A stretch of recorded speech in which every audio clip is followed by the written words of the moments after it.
Hello guys, welcome to Black Magic. So in this video, we will see what if Harry found a Pensieve at age 5 and went back to train with Merlin before Hogwarts ever existed. If you enjoy these kinds of stories, don't forget to show us some love by hitting the like button and subscribing to the channel. Your support means the world to us. Now, let's start the story. Chapter 1, The Forgotten Pensieve. Harry Potter crouched in the stuffy attic, dust making his nose twitch as he shoved aside another box of Dudley's broken toys. Even at 5 years old, Harry knew better than to sneeze. Aunt Petunia would scold him for spreading germs, and send him to his cupboard without dinner. "Boy! Have you found that Christmas box yet?" Uncle Vernon bellowed from below.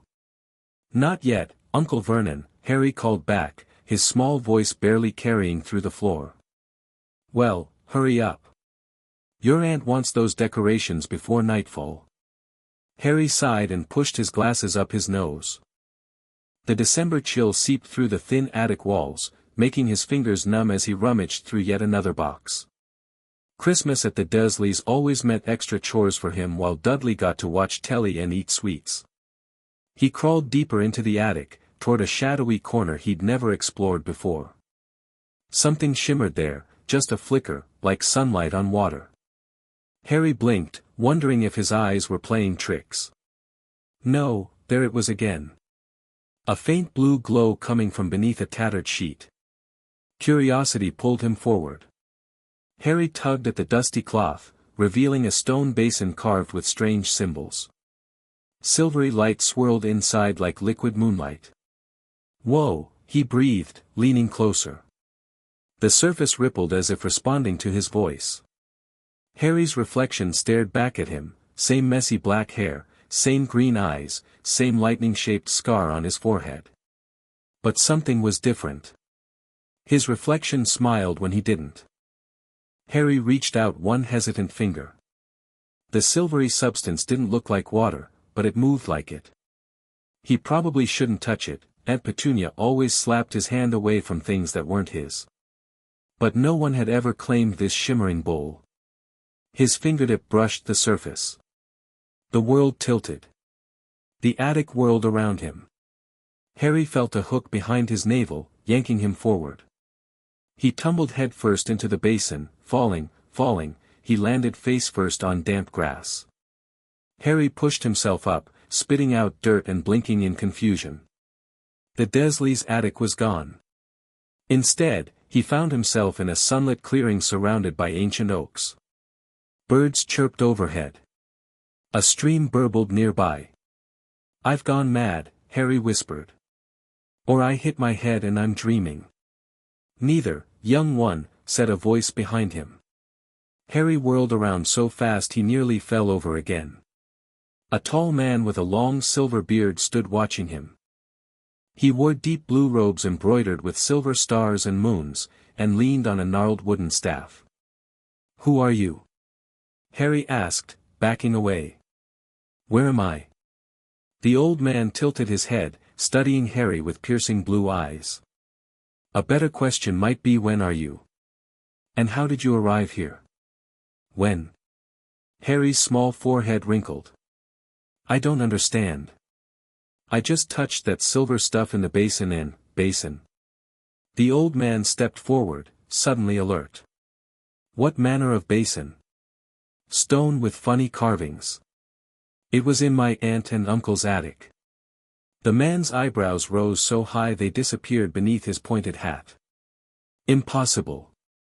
My Pensieve has been missing for centuries." "What's a Pensieve?" "A device for examining memories. But mine was special." The old man circled Harry, examining him from all angles. "What year do you come from, child?" "It's 1985, Harry said, growing more confused. The man stopped abruptly. "Nearly 15 centuries hence." He stroked his beard thoughtfully. "And your name?" "Harry Potter, sir." A smile crinkled the corners of the old man's eyes. "Well met, Harry Potter. I am called Merlin." Harry's jaw dropped. Even at 5, he knew that name from stories whispered at school. "But Merlin's not real," He's just in fairy tales. Merlin chuckled. I assure you, I am quite real. Though I'm curious how my name survived into your time. Harry wrapped his arms around himself, suddenly frightened. I want to go home now. Home. Merlin raised an eyebrow. You don't sound eager. Uncle Vernon will be angry if I don't find the Christmas box. Merlin's gaze sharpened. Who is this Vernon? Your father? No. My parents died in a car crash when I was a baby. I live with my aunt and uncle. They don't like me much. Something flashed in Merlin's eyes, anger, perhaps, or surprise. I see. And this scar? He gestured toward Harry's forehead. Harry's hand automatically rose to touch the lightning bolt. Got it in the crash. Merlin's expression turned skeptical. Did you now? Curious. That mark reeks of powerful magic. Magic isn't real, Harry said automatically. It was Uncle Vernon's first rule, no mentioning magic, ever. Merlin laughed, a deep, rolling sound that filled the clearing. With a casual flick of his fingers, he conjured a butterfly made of blue flame. It fluttered around Harry's head, leaving a trail of sparks. Harry's eyes widened. How did you? Magic, young Harry. Very much real. Merlin knelt to meet Harry's gaze. And you have it too. I can sense it swirling inside you, untapped but potent. Me? Harry squeaked. Indeed. Remarkably so. Merlin touched Harry's scar gently. Something extraordinary happened to you. This is no ordinary mark. Harry stepped back, overwhelmed. I need to get back. They'll lock me in my cupboard if I disappear. Cupboard?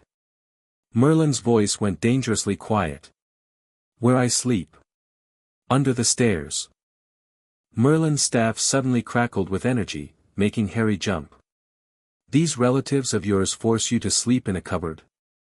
Harry nodded, not understanding why the old wizard looked so angry. Merlin took a deep breath, visibly calming himself. To return to your time, you must focus on going home. The pensieve responds to intent. I just think about going back. Precisely. But, Harry Potter. Merlin hesitated. Would you consider returning here? There's much I could teach you about your gift. Harry blinked. You teach me magic. If you wish it. No adult had ever offered to teach Harry anything before. Aunt Petunia only showed him how to cook so he could make breakfast. Uncle Vernon only showed him how to garden so he could pull weeds. Would I get in trouble? Harry asked. Not if you're careful.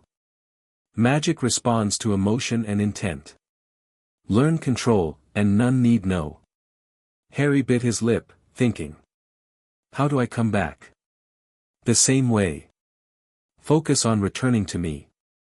The pensieve will guide you. Okay. I'll try. Harry closed his eyes. But I should go now before Uncle Vernon gets too mad. Very well.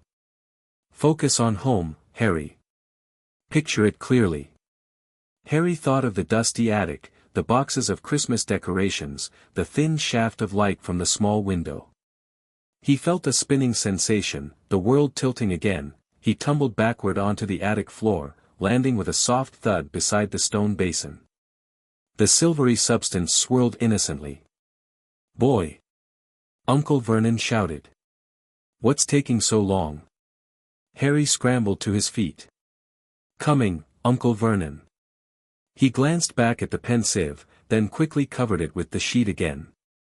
He'd come back later. He found the Christmas decorations in the next box he checked. That night, after the Dursleys went to bed, Harry crept from his cupboard and tiptoed up to the attic. The steps creaked under his small feet, making him wince with every step, but no one stirred. The pensieve gleamed in the moonlight when he pulled off the sheet. Harry took a deep breath and touched the swirling surface again. The same hook behind the navel feeling, the same falling sensation, and then, "Welcome back, young Harry." Merlin sat cross-legged in the same clearing, as if he hadn't moved since Harry left. But the sky was darker now, stars twinkling above the trees.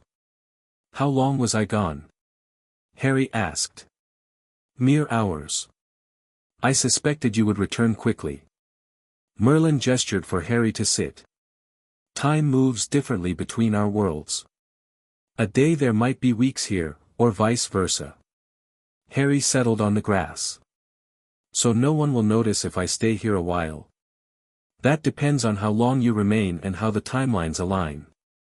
But generally, you could spend considerable time here with little passing in your world." Hope fluttered in Harry's chest. "Can we start learning magic now?" Merlin smiled. "Eager, aren't you?" "Very well. First, you must understand that magic comes from within." He placed a hand over Harry's heart. "It's not something you do, but something you are." Harry nodded solemnly. "I think strange things happen sometimes when I'm scared or angry. Once, my hair grew back overnight after Aunt Petunia cut it all off." "Accidental magic," Merlin confirmed. "Most magical children experience it. Our goal is to help you control it." He plucked a leaf from the ground. "Watch." The leaf floated upward, hovering between them. "I'm not using words or wands as wizards in later eras might. I'm simply willing it to happen." "Can I try?" Harry asked. "Pick a leaf." Harry chose a small oak leaf. He stared at it, willing it to float like Merlin's had. Nothing happened. "Don't force it," Merlin advised. "Magic isn't about straining. It's about knowing." "Knowing what?" "That you can do it. That the leaf can float, because you wish it so." Harry frowned at the leaf.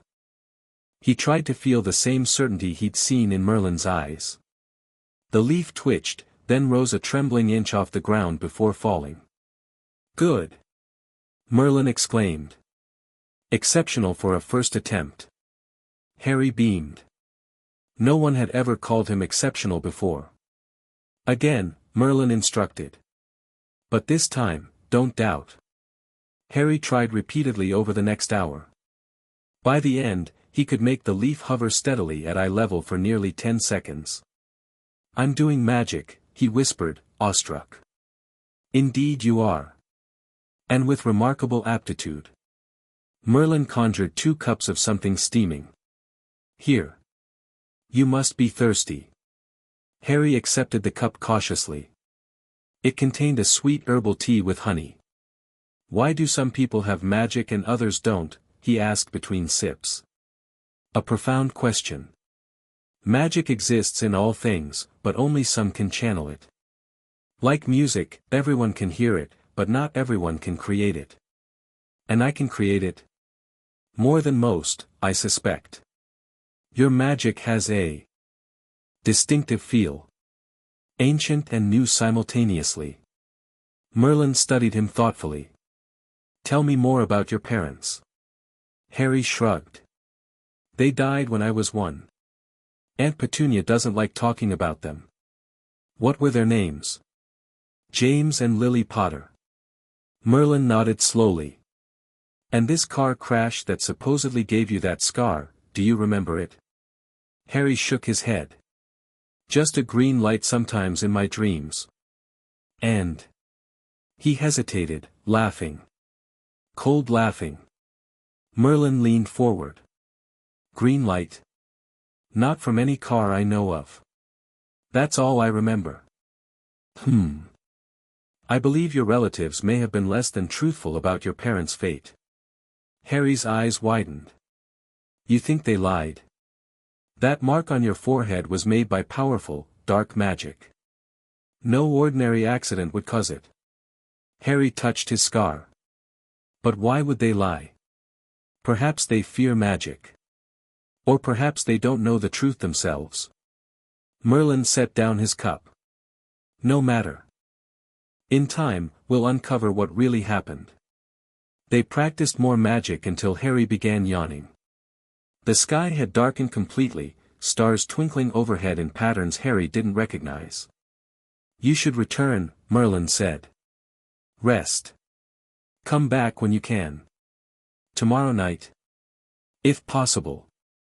Remember, focus clearly on where, or when, you wish to go."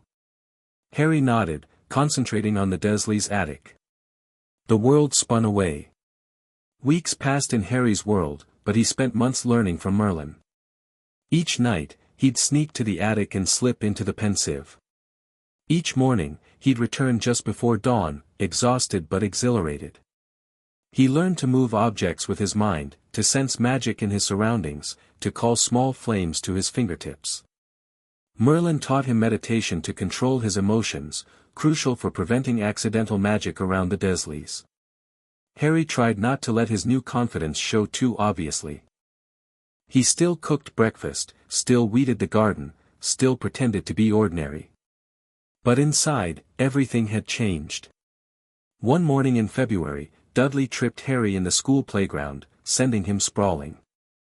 "Clumsy freak," Dudley laughed with his friends. Harry picked himself up, brushing dirt from his oversized hand-me-downs. 6 months ago, he might have cried or run away. Now, he just looked at Dudley calmly. "Leave me alone." "Or what?" Dudley pushed him again. Harry stood his ground. "Just leave me alone, Dudley." Something in his voice made Dudley hesitate. The larger boy frowned, confused by Harry's lack of fear. "Whatever, freak." Dudley stomped away, but Harry noticed how his cousin glanced back nervously. That night with Merlin, Harry practiced more complex magic. "Your control improves rapidly," Merlin observed as Harry successfully split a stream of water into 5 separate ribbons that danced through the air. "I've been practicing the focusing exercises." Harry guided the water ribbons back into a single stream. "Even at school, I practice feeling the magic without actually doing any." "Wise." Merlin nodded approvingly. "Untrained magic attracts attention. Speaking of which, I believe we're being watched." Harry dropped the water. "What? By who?" Merlin made a small gesture toward the trees. "A curious fox has been observing us for several minutes." Harry peered into the shadows and spotted gleaming eyes. "Just a fox?" "Perhaps." Merlin's tone suggested otherwise. "Some creatures are more than they appear." The fox slipped away into the underbrush. "Was that magic too?" Harry asked. "Indeed. Many animals possess magic of their own kind. Some can even change their forms." Merlin gazed thoughtfully at where the fox had disappeared. "But enough distractions. Today we'll try something new." He led Harry to a small village nestled in a valley, the first time they'd ventured beyond their clearing. People dressed in simple tunics and leggings went about their business, drawing water from wells and tending to animals. "Remember, speak only to me," Merlin cautioned. "Your manner of speech would mark you as strange here." Harry nodded, wide-eyed at his first glimpse of ancient Britain. The smells were overwhelming, smoke, animals, unwashed bodies, but the simple beauty of the place captivated him. "Why are we here?" he whispered. "To observe. Magic exists to serve, Harry. To protect. These people live harsh lives, beset by disease, hunger, and dangers from the wilds." They walked through the village unnoticed. Merlin had cast some spell that made people's eyes slide over them. A commotion erupted at the far end of the settlement. Villagers scattered, screaming. A woman clutched a child to her chest, running toward them. "Griffin," someone shouted. "Take cover." Harry saw it then, a massive creature with an eagle's head and wings but a lion's body soaring over the village. It shrieked, diving toward a pen of terrified goats. "What do we do?" Harry asked, heart racing. "Watch," Merlin replied calmly. He raised his staff. The griffin froze mid-dive, suspended in air. It thrashed, screeching in fury as Merlin held it immobile with seemingly no effort. Magnificent creatures, griffins, Merlin commented conversationally. But territorial and prone to stealing livestock when hunting is poor. With a gentle flick of his staff, he sent the griffin spiraling upward, far from the village. It flapped away, still screeching indignantly. The villagers emerged from hiding, pointing and murmuring in awe. "They can see you?" Harry asked. "When I wish to be seen, yes." Merlin bowed slightly to an older man who approached cautiously. "Our thanks, wizard," the man said, eyeing Merlin's staff warily. "The beast has taken 3 goats this week." "It won't return," Merlin assured him. "I've convinced it to hunt elsewhere." Harry watched the exchange, fascinated by how the villagers showed both gratitude and fear toward Merlin. When they left, the whispers followed them. "That's why we learn control," Merlin explained as they walked back to the forest. "Power without purpose becomes tyranny. Magic without compassion becomes cruelty." "Could I have done that?" "Stop the griffin." "Not yet. But someday, perhaps. Your potential is remarkable." Merlin glanced at Harry. "Though your magic feels different from any I've encountered before." "Different how?" "Older, somehow. As if you carry echoes of ancient power within you." They continued practicing daily. Harry's confidence grew with each success. By spring in his world, he could light fires, move objects, even make simple plants grow from seeds in minutes. Then came the day Harry discovered his special gift. They encountered a small garden snake during a walk through the woods. It slithered across their path, pausing to observe them with unblinking eyes. "Hello," Harry said automatically. The snake rose up. "A speaker? Interesting." Harry blinked. "You can talk." Merlin froze beside him. "Harry, what language are you speaking?" "English, of course," Harry replied, confused. "No." Merlin's voice sounded strange. "You're speaking the serpent tongue, Parseltongue." "I am." Harry looked back at the snake. "Can you understand me?" he asked it. "Yes," the snake hissed. "Rare to find a human who speaks properly." Merlin watched this exchange with increasing alarm. "Harry, this ability is exceptionally rare. In some circles, it's associated with dark magic." "But I'm not dark." Harry protested. "No, you're not." Merlin sighed. "But it raises more questions about your origins. Parselmouths, those who speak to serpents, often inherit the ability through bloodlines." Harry knelt to the snake's level. "Thank you for talking to me," he hissed. "I didn't know I could do this."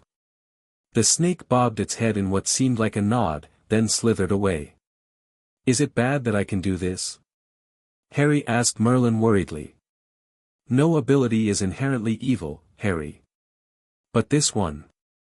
Merlin stroked his beard. "It's uncommon enough to make me curious about your lineage."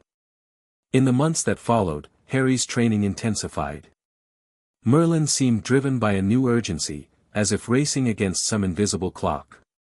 "Why are we practicing so much defense?" Harry asked after a particularly grueling session of blocking and deflecting magical attacks. Merlin lowered his hand. "Because something tells me you'll need it." "Because of my scar?" "Partly. And partly because of our observer." Harry glanced around. "The fox again?" "Not a fox, I think. Someone much more interesting." Merlin raised his voice. "You might as well show yourself, Morgana. Skulking doesn't become you." A woman emerged from the trees, dressed in flowing green robes. Her dark hair framed a face both beautiful and severe, her eyes sharp as blades. "Emery's," she said, using a name Harry had never heard for Merlin. "Teaching children now. How domestic." "Harry, meet Morgana Le Fay," Merlin said calmly. "A powerful sorceress and occasional thorn in my side." Morgana's calculating gaze swept over Harry, lingering on his scar. No ordinary child, this one. I felt his magic from leagues away. Like a beacon in the dark.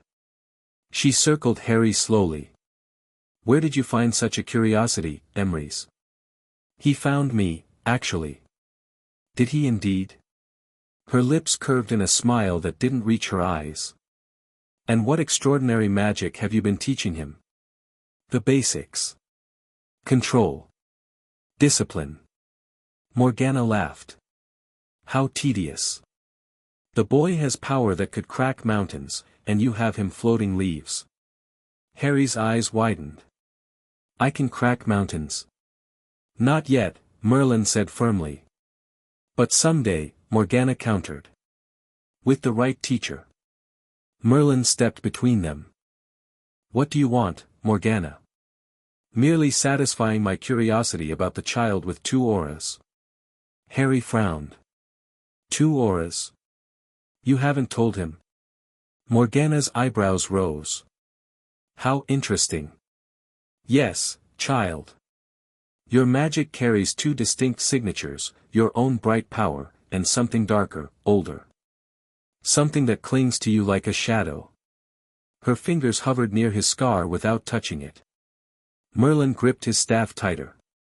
That's enough, Morgana. So protective. She stepped back. Fear not, Emrys. I mean your apprentice no harm. Not when he presents such a fascinating puzzle. Her eyes locked with Harry's. We'll meet again, young mage. Perhaps when you're ready for more, advanced instruction. She vanished in a swirl of green smoke. Who was she really? Harry asked. A gifted sorceress. Brilliant, dangerous. Merlin sighed. And correct about your unusual magical signature, though I'd hoped to investigate further before mentioning it. What did she mean about a shadow? Merlin knelt to Harry's level. Your scar contains magic that isn't yours, Harry. Dark magic. I've been trying to understand it, but it's like nothing I've encountered. Harry touched his forehead nervously. Is it hurting me? I don't believe so. It seems dormant. But its presence confirms my suspicion, you did not get that mark in any ordinary accident. They practiced late into the night, Merlin pushing Harry harder than ever before. When Harry finally returned to the Dursleys' attic, exhausted but exhilarated, dawn was breaking. By summer, Harry had spent nearly 2 years with Merlin while only 6 months passed in his own time. He no longer felt like an ordinary 5-year-old. In his mind, he was 7, a 7-year-old who could control fire, speak to snakes, and deflect minor magical attacks. The changes didn't go unnoticed at the Dursley household. Boys acting strange, Uncle Vernon muttered to Aunt Petunia one evening as Harry cleared the dinner table. Doesn't cry anymore when Dudley pushes him around. And he's doing better at school, Aunt Petunia added suspiciously. Teacher said he's reading above grade level. Harry kept his face neutral as he carried plates to the sink. Merlin had taught him to read ancient texts in both Latin and Old English. Modern children's books were simple by comparison. You're not doing any funny business, are you, boy? Uncle Vernon demanded. No, Uncle Vernon, Harry replied calmly, meeting his uncle's gaze without flinching. Vernon shifted uncomfortably at Harry's steady look. Well, good. See that you don't. That night, Harry told Merlin about the encounter. They're noticing the change in you, Merlin observed as they walked through a moonlit forest. You carry yourself differently. I try to hide it, Harry said. Confidence is difficult to disguise, as is knowledge. Merlin waved his hand, illuminating their path with floating orbs of light. You're not the same frightened child who stumbled into my clearing months ago. Harry practiced creating his own light orbs, managing to produce 3 small, flickering spheres. Is that bad? No. But caution remains wise. Until you fully understand your past, and your future, best not to draw unnecessary attention. They reached a small lake Harry had never seen before. Its surface gleamed like polished obsidian under the stars. Tonight, we try something new, Merlin announced. You've learned to extend your magic outward, moving objects, creating light.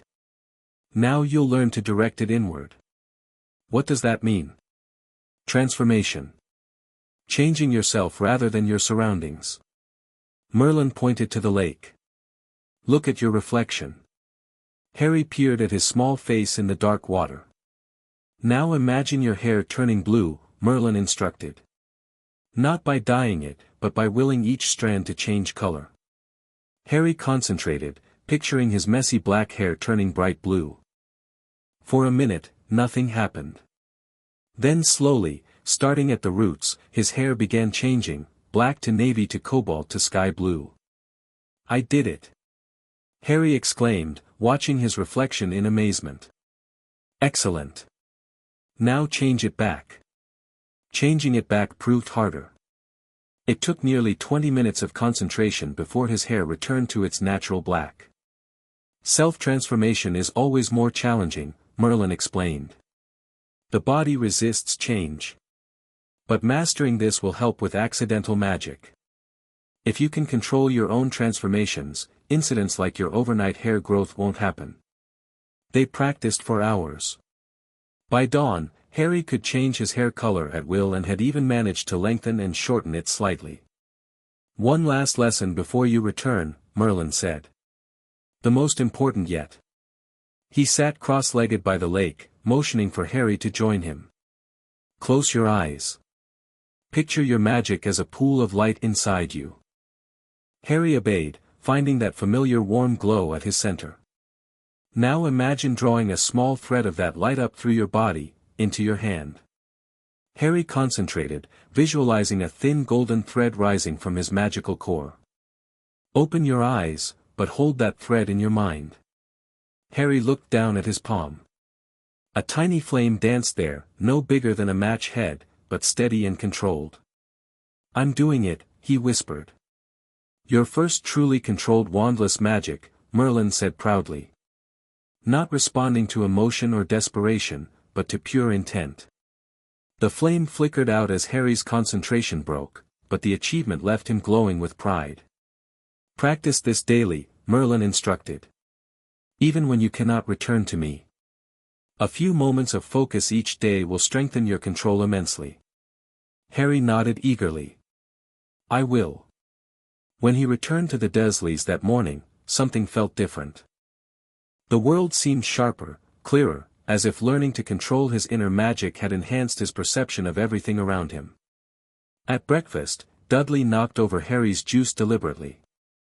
Instead of spilling across the table, the liquid froze mid-air for a split second before splashing down. No one noticed except Harry, but it was enough. His first controlled magic in the real world. He smiled to himself as he cleaned up the spill. He wasn't just a wizard in Merlin's time anymore. He was a wizard here and now. And someday, everyone would know it. That night, when he slipped into the Pensieve, Merlin wasn't alone in the clearing. A dozen people stood with him, men and women in varied dress, some clearly wealthy, others humble farmers. What's happening? Harry asked. These good people have a griffin problem, Merlin explained. The creature we sent away has returned with a mate. Are we going to help them? Merlin's eyes twinkled. No, Harry. You are. Harry's stomach lurched. Me? But I can't handle a griffin. Not alone, perhaps. But with guidance. Merlin placed a hand on Harry's shoulder. You're ready for this test. The villagers muttered among themselves, eyeing Harry skeptically. He's but a child, one man protested. Appearances deceive, Aldred, Merlin replied calmly. My apprentice has considerable skill. Apprentice. The word filled Harry with both pride and terror. Merlin had never called him that before. They traveled to a rocky hillside where the griffins had made their nest. Harry could hear screeching before he saw them, two massive creatures with golden feathers and tawny fur, their eagle heads crowned with pointed ears, their lion tails lashing angrily. They're huge, Harry whispered. Size matters little in magic, Merlin reminded him. Focus on what you've learned. The larger griffin spotted them and let out a piercing shriek. It launched from the cliff top, diving straight toward their group. The villagers scattered. Merlin remained motionless, watching Harry expectantly. Harry's mind raced through everything he'd learned. Direct confrontation would fail, the griffin was too powerful. But perhaps. He closed his eyes, feeling for the magic within him. Drawing it up like golden threads, he focused on the air currents around the diving griffin. The beast faltered mid-dive as the wind suddenly shifted, pushing it off course. It shrieked in confusion, wings beating frantically against the invisible resistance. Harry opened his eyes, maintaining his concentration on the air currents, creating a bubble of turbulence around the griffin. Not attacking it, just making flight difficult. The second griffin launched from the nest, joining its mate. Harry's concentration wavered. Controlling the winds around one creature was challenging enough, two seemed impossible. Remember your training, Merlin murmured. Magic responds to belief more than effort. Harry took a deep breath. Instead of trying to control two separate wind patterns, he expanded his focus to the entire area, creating a massive updraft that caught both griffins and pushed them higher, away from the village. The creatures fought against the unnatural wind, but Harry held firm. His small face beaded with sweat, his hands trembling as he maintained the spell. Now give them direction, Merlin instructed. Show them where to go. Harry envisioned a path in the wind, a tunnel of air flowing northward, toward distant mountains with better hunting grounds. The griffins, tired of fighting the updraft, finally caught this new current. With a final defiant screech, they let the wind carry them away, soaring northward until they were mere specks against the clouds. Harry dropped to his knees, exhausted but triumphant. The villagers erupted in cheers. Merlin's hand on his shoulder steadied him. Well done, the wizard said quietly. You didn't attack or harm them. You found a better way. I remembered what you said about purpose, Harry panted. They're just hunting to survive. Merlin smiled proudly. And that, young Harry, is why you will become a truly great wizard. That night, as Harry prepared to return to the Dursleys, Merlin presented him with a small pendant, a silver lightning bolt not unlike his scar. A token of your first triumph, Merlin explained. It contains a protection spell. Not powerful enough to shield you from serious harm, but it may help with those troublesome relatives of yours. Harry slipped the pendant around his neck, tucking it beneath his oversized shirt. Thank you. You've earned it. Few your age could have managed what you did today. Merlin's expression grew serious. But remember, true power lies not in controlling griffins, but in knowing when such control is necessary. Harry nodded solemnly. I understand. As he prepared to focus on home, Merlin added, one more thing, Harry. I believe it's time we investigate the truth about your parents and that scar. When you return, bring something that belonged to them, if you have anything. I don't think I have anything, Harry said sadly. Aunt Petunia never gave me anything of theirs. Look carefully. Magic often preserves what's important. Harry concentrated on the Dursleys' attic and felt the familiar spinning sensation. When he landed back in his own time, dawn was just breaking over Privet Drive. He clutched the silver pendant beneath his shirt and smiled. Whatever happened next, he wasn't just Harry Potter, the unwanted nephew, anymore. He was Harry Potter, apprentice to Merlin himself. And that changed everything.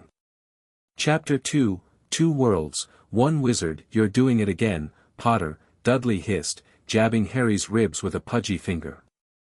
That weird staring thing. Harry blinked, pulling his attention back to Mrs. Jenkins' third-grade classroom. He'd been mentally practicing energy manipulation, imagining golden threads of magic weaving between his fingers, instead of listening to the lesson on multiplication tables. Sorry, Harry muttered, adjusting his taped-up glasses. At 8 years old, he'd mastered the art of appearing ordinary while his mind worked on far more interesting problems. Freak, Dudley whispered, but there was uncertainty in his voice. Over the past 3 years, his cousin had become different. Still skinny, still wearing Dudley's massive hand-me-downs, but somehow harder to bully. Things around Harry sometimes moved when they shouldn't. Once, Dudley had reached to grab Harry's lunch only to snatch his hand back with a yelp, swearing the sandwich had burned him. The school bell rang, signaling the end of another mundane day. Harry packed his notebooks quickly, eager for nightfall when he could return to Merlin. "Harry, could you stay a moment?" Mrs. Jenkins called as students filed out. Harry approached her desk cautiously. "Yes, ma'am." She smiled, adjusting her reading glasses. "I wanted to talk about your math test. You scored perfect marks again. Is that bad?" "No, no." She laughed. "But I'm curious. You never show your work, yet you get every answer right. How do you do it?" Harry shrugged. "I just see the answers." What he couldn't explain was how Merlin had taught him to visualize numbers as physical objects, to see 7 as 7 stones he could mentally arrange into patterns, to understand multiplication as creating grids of energy. Modern math seemed trivial after calculating potion ingredients in ancient measurements. Mrs. Jenkins studied him with newfound interest. "Have you ever been tested for the gifted program?" "No, ma'am. My aunt and uncle don't." He stopped himself. "I mean, I don't think so." "Well, I'd like to recommend you for testing. You have remarkable abilities, Harry." If only you knew, Harry thought. That night, Harry crept to the attic with a newfound treasure clutched in his hand. After searching the house for days, he discovered a loose floorboard in the hallway closet. Beneath it lay a small box containing photos and letters, hidden things Petunia hadn't quite been able to destroy. Among them, a single envelope addressed to Lily Evans, in flowing script, containing a dried flower that still smelled faintly of jasmine. The Pensieve glimmered expectantly as Harry approached. He'd long since moved it to a safer corner behind stacked boxes where the Dursleys never ventured. He touched the swirling surface, his mother's envelope clutched tight in his other hand. The familiar sensation of falling, spinning, his feet touched down on soft moss. The clearing had changed with the seasons, now wildflowers bloomed everywhere, their scent sweet in the afternoon air. "Welcome back, Harry." Merlin sat beneath an ancient oak, looking exactly as he had 3 days ago in Harry's time, though nearly 2 months had passed here. "I found something," Harry said without preamble, holding out the envelope. "It belonged to my mother." Merlin's eyes sparked with interest. He took the envelope carefully, his fingers hovering over it without touching the dried flower inside. "Yes, this will do nicely. Her essence lingers here." He breathed deeply. "Interesting." "What? What do you sense?" "Power.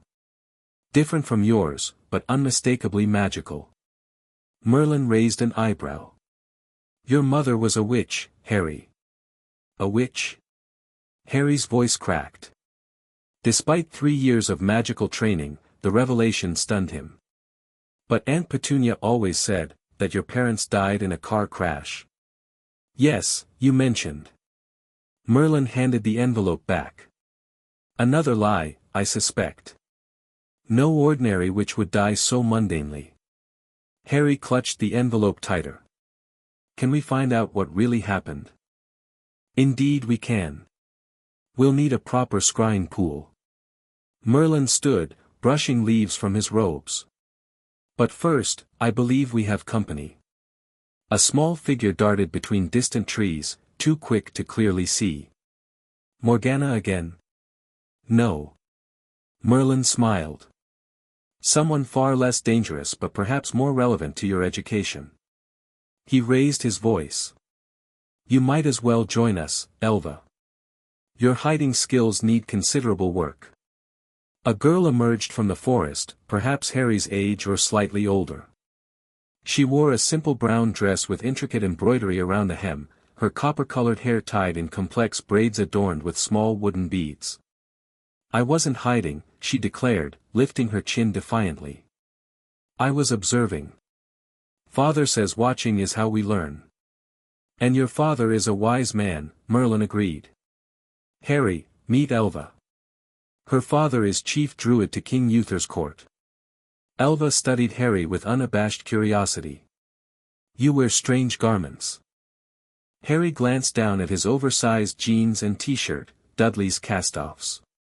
Where I come from, these are normal. And where is that? She asked. Far away, Merlin interjected smoothly. Elva, I believe your father sent you with a message. She nodded reluctantly, still eyeing Harry. The king requests your counsel. Strange lights have been seen over the western hills for 3 nights. Will-o-wisps, most likely, Merlin murmured. Nothing to concern the royal court, but Uther always did panic easily. He sighed. Very well. Tell your father I'll attend the king tomorrow. What about our lessons? Harry asked, disappointed. You'll accompany me, Merlin decided. It's time you learned more about the world beyond our forest. And perhaps. His eyes twinkled. Perhaps you can assist with these mysterious lights. Elva brightened. You're his apprentice. Father didn't mention that. Because your father doesn't know, Merlin said. Few do. I'd appreciate your discretion, young druid. She straightened, clearly pleased at being trusted with a secret. Druids understand the value of silence. Excellent. Now, I believe you were hoping to practice transformation magic today. Merlin addressed Harry. Yes. Harry grinned. Self-transformation had become his favorite skill, the ability to change his appearance without spells or wands. Elva's eyes widened. You know transformation magic? Father says that's advanced even for adepts. Harry has certain, natural talents, Merlin explained. Show me. Elva asked Harry. Harry glanced at Merlin, who nodded permission.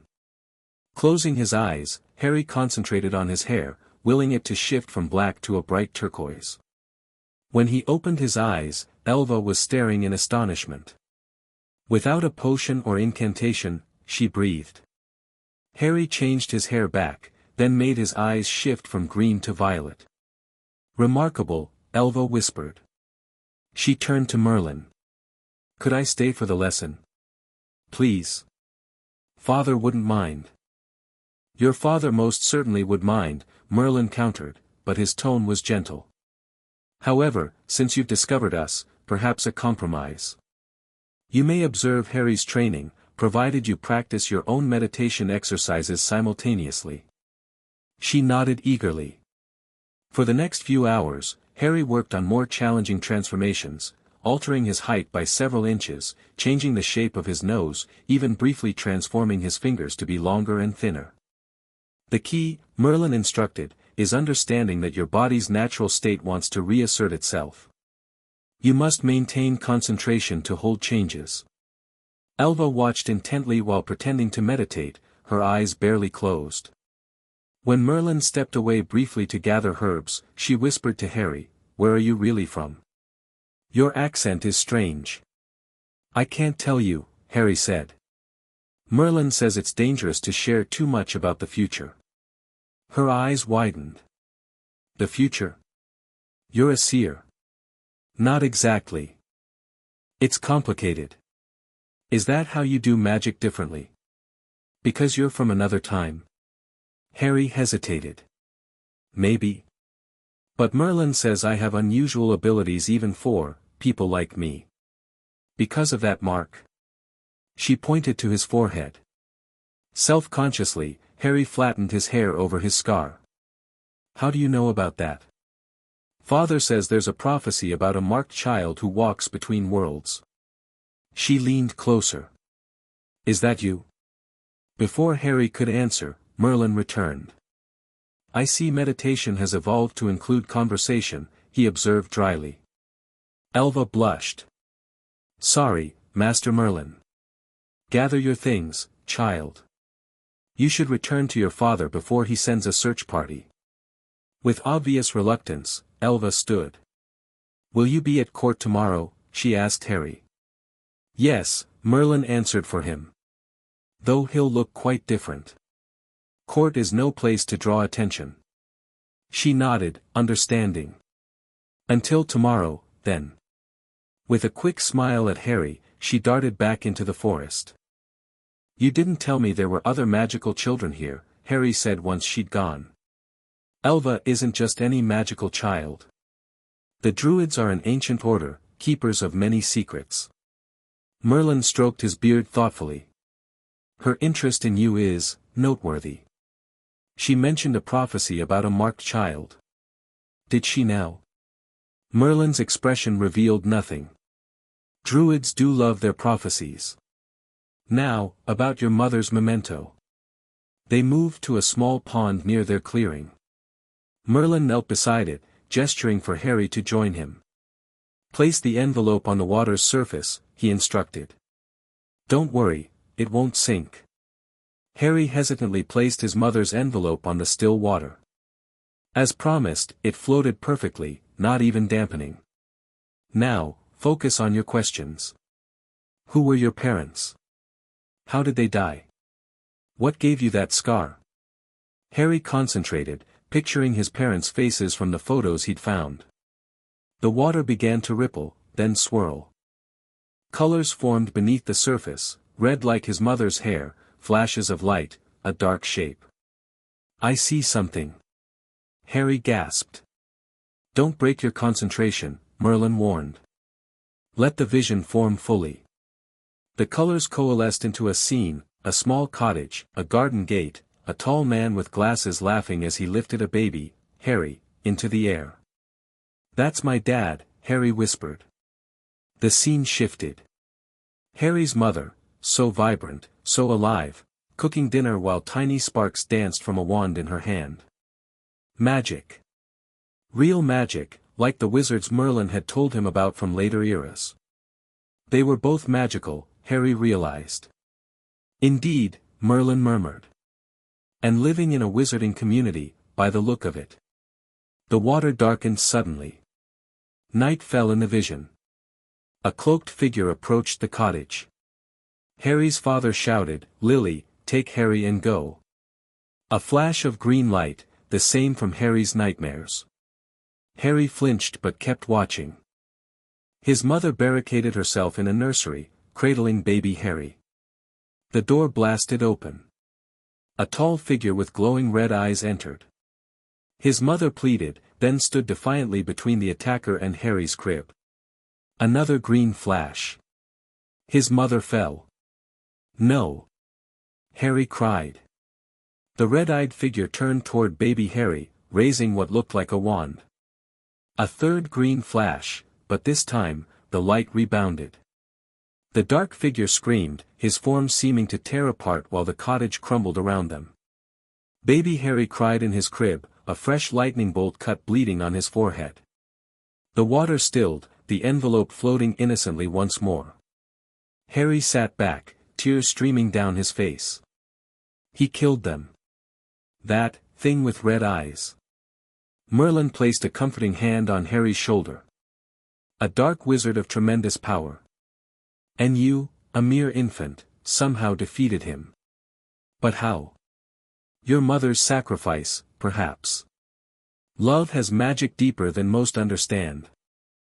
Merlin retrieved the envelope from the water, completely dry. The question remains, why did he target your family specifically? Harry wiped his tears. And why did everyone lie about it? Perhaps to protect you. If this dark wizard had followers, they might seek revenge. Is he dead? I saw him break apart. I cannot say. The magic that rebounded was powerful, but darkness finds ways to endure. Merlin handed the envelope back to Harry. This changes our approach to your training. You aren't merely learning magic, you're preparing for whatever legacy this event created. Harry nodded, a new determination hardening within him. I want to be ready. If he's still out there somewhere.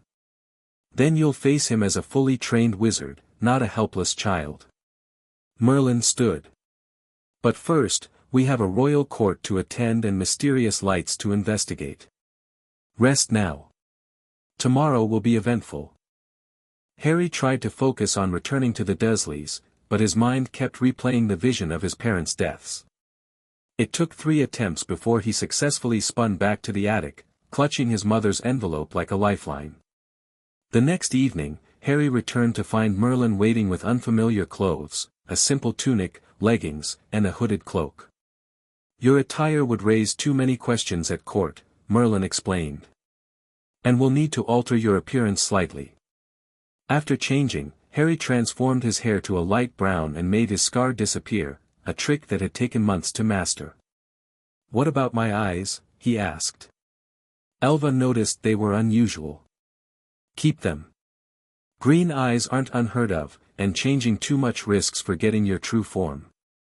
They journeyed through the forest and into rolling hills beyond. After an hour's walk, a massive castle came into view, nothing like the fairy tale castles in Harry's picture books, but a formidable stone fortress with high walls and watchtowers. Camelot? Harry asked excitedly. Merlin chuckled. Not yet. This is King Uther's stronghold. Camelot will come, later. Guards nodded respectfully to Merlin as they approached the gates. Inside, the courtyard bustled with activity, servants carrying water and firewood, knights training with swords, merchants selling goods. Harry stayed close to Merlin, overwhelmed by sights and smells his history books had never captured, the pungent odor of animals and unwashed bodies, the clang of blacksmiths' hammers, the shouts of vendors hawking wares. Remember, Merlin murmured, you are my assistant, nothing more. Speak only when directly addressed, and keep your answers simple. They entered the great hall, a vast stone room where a middle-aged man with a golden crown sat on a throne, surrounded by advisors. Harry recognized Elva standing beside an older man in druid robes, presumably her father. She caught Harry's eye and gave him the barest nod, respecting his disguise. Ah, Merlin. King Uther boomed. About time. These lights have my people in a panic. They say it's an omen of famine. More likely fireflies, your majesty, Merlin replied calmly. But I shall investigate tonight. See that you do. And who's this? The king gestured toward Harry. My new apprentice, sire. He assists with gathering herbs and carrying supplies. The king lost interest immediately, turning to other matters. Court proceedings dragged on for hours, disputes over land, complaints about taxes, reports from outlying villages. Harry stood silently, observing the complex social dynamics at play. He noticed how everyone deferred to the king while subtly trying to manipulate him. How the druids stayed apart, respected but not fully trusted. How servants became practically invisible once they performed their tasks. Finally dismissed, Merlin led Harry outside where Elva waited in a courtyard garden. I knew it was you, she said triumphantly. Even with different hair. How? Harry asked. Your magic feels the same. She tapped her chest. Druids sense these things. Merlin looked impressed. Your father has taught you well. Are you really going to investigate the lights? Elva asked eagerly. We are. Merlin emphasized the we. And since you've shown such talent for observation, perhaps you should join us. Her face lit up. Really? Father never lets me help with important tasks. Then we shall simply neglect to mention it, Merlin said with a wink. Meet us at the western ridge after sunset. As darkness fell, Harry, Merlin, and Elva climbed the rocky hills west of the castle. True to reports, strange blue-green lights flickered among distant trees, moving in patterns too deliberate for fireflies. What are they? Harry asked. Let's find out. Merlin led them closer, moving silently through tall grass. As they approached, Harry felt an odd sensation, like static electricity raising the hair on his arms. There's magic here, he whispered. Elva nodded. Old magic. It feels sad. They crested a hill overlooking a small valley. Below, dozens of lights danced in a perfect circle around ancient standing stones. A fairy ring, Merlin murmured. But something's wrong. They shouldn't be visible to ordinary humans. They're trapped, Elva said suddenly. Can't you hear them calling? Harry concentrated. Beyond the night sounds of crickets and distant owls, he caught something else, a high, keening melody just at the edge of hearing. Something's disrupting the veil between worlds, Merlin concluded. We need to restore the balance. He instructed Harry and Elva to join hands with him, forming a smaller circle outside the fairy ring. Focus your energy downward, into the earth. Feel the natural magic of this place and lend it your strength. Harry closed his eyes, channeling his power as Merlin had taught him. He visualized golden threads extending from his body into the ground, connecting with ancient roots and sleeping stones. Beside him, Elva chanted softly in a language he didn't recognize. Merlin remained silent, but Harry could feel the old wizard's immense power flowing like an ocean current. The lights pulsed brighter, then began to fade.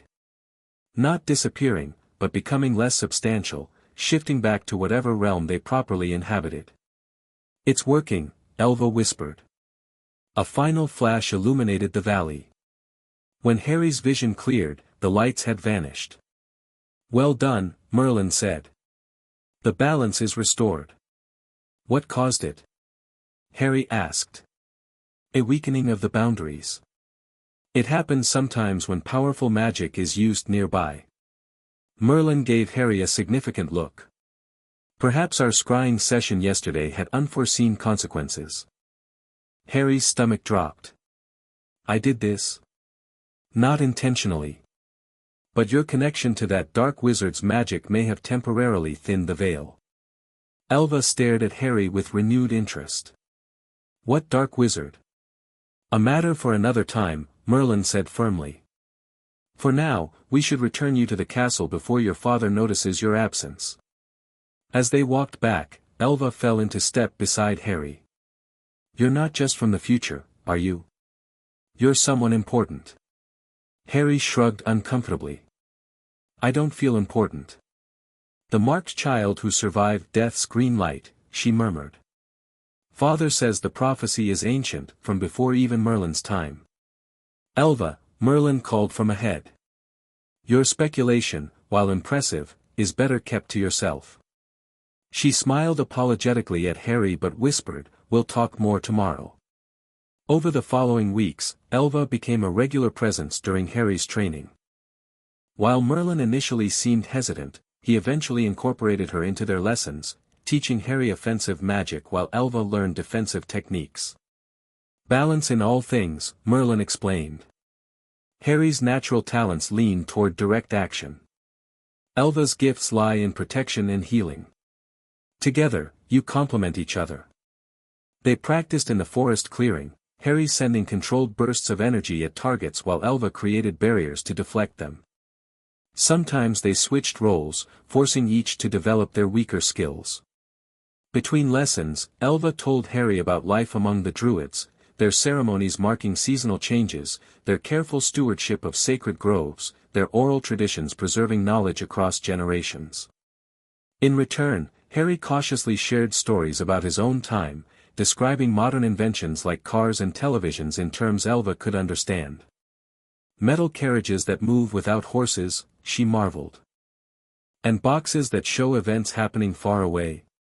Your world must be filled with wonders. Some things are better, Harry admitted. But we've lost a lot too. People in my time have forgotten most of the magic you use every day. 3 months passed in ancient Britain while only weeks went by in Harry's present. He continued attending school, enduring the Dursleys, and sneaking to the Pensieve every chance he got. The dual existence became his normal, ordinary boy by day, wizard apprentice by night. Then came the evening Morgana returned. Harry and Elva were practicing by the lake, Harry attempting to create water whirlpools while Elva tried sensing ripple patterns with her eyes closed. Your control improves, said a silky voice from the trees. Though your technique remains unrefined. Morgana stepped into the clearing, her green robes replaced by a gown of midnight blue that seemed to absorb light around it. Where's Merlin? Harry asked, immediately on guard. Consulting with those tedious druids about solstice rites. Morgana smiled at Elva, who had backed away fearfully. Hello, little one. No need for alarm. I've merely come to offer young Harry more comprehensive instruction. Merlin is teaching me everything I need, Harry said firmly. Is he? Morgana circled them slowly. Has he taught you to speak with the dead? To see through others' eyes? To move between worlds without that charming basin you use? Harry's surprise must have shown on his face. Oh yes, I know about your Pensieve, child. I know far more than old Emery's suspects. She stopped directly before Harry. Has he told you about the darkness in your scar? Or why creatures from the other world are drawn to your magic? Don't listen, Elva whispered. She twists truths to poison minds. Morgana laughed. Such wisdom from one so young. Your father trained you well, druid child. Her attention returned to Harry. But you need more than half-truths and basic lessons, marked one. The power sleeping within you could reshape worlds, if properly awakened. I don't want to reshape worlds, Harry insisted. I just want to understand my magic. And there lies the fundamental difference between Merlin's philosophy and mine. Morgana conjured a small flame in her palm, not golden like Merlin's magic, but deep purple. He believes power should be controlled, contained, directed only toward maintaining balance. I believe power exists to be used, expanded, celebrated. She tossed the flame toward Harry. Instead of burning him, it transformed into a small crystal pendant that hung suspended in the air between them. A gift. A proper focusing tool, unlike that crude silver trinket Merlin gave you. Harry's hand instinctively touched the lightning bolt pendant beneath his tunic. Take it, Morgana urged. It will amplify your natural abilities tenfold. Allow you to see beyond the veil Merlin so carefully maintains between you and your true potential. The crystal pulsed hypnotically. Harry felt drawn to it, his hand rising unconsciously. Elva grabbed his arm. Harry, don't. The interruption broke the crystal's hold. Harry stepped back, blinking. No thank you. I'm happy with my training as it is. Disappointment flickered across Morgana's perfect features. As you wish. The crystal vanished. But remember, child, when you begin asking the questions Merlin won't answer, I'll be waiting. She melted back into the shadows, leaving a lingering scent of night-blooming flowers. We should tell Merlin, Elva said once they were sure Morgana had gone. Yeah, Harry agreed, still unsettled by the encounter. But first, what did she mean about creatures being drawn to my magic? Elva bit her lip. You've noticed how animals react to you differently. How the fairy lights responded to your energy. I thought that was just magic in general. It's more than that. Elva lowered her voice. Father says your magic has a dual signature, living and not living. Light and dark intertwined. It creates a resonance that beings from other realms can sense. Like the darkness in my scar, Harry murmured. Morgana wasn't lying about that part. Morgana rarely lies outright. That's what makes her dangerous. Elva took his hand. Come on. Merlin needs to know she's taking interest in you again. Merlin was troubled by news of Morgana's visit but not surprised. She senses what I do, that your powers are growing exponentially. He handed Harry a wooden practice staff. Which means we must accelerate your training. No more gentle exercises. Over the next several weeks, Merlin pushed Harry harder than ever before. Combat magic, advanced transfiguration, mental shields against intrusion, complex enchantments, lessons piled upon lessons until Harry's mind and body ached. Elva joined when permitted, but Merlin increasingly requested privacy for Harry's more dangerous training. The girl has her own path, he explained when Harry questioned this. And some knowledge is too burdensome for one so firmly rooted in this time.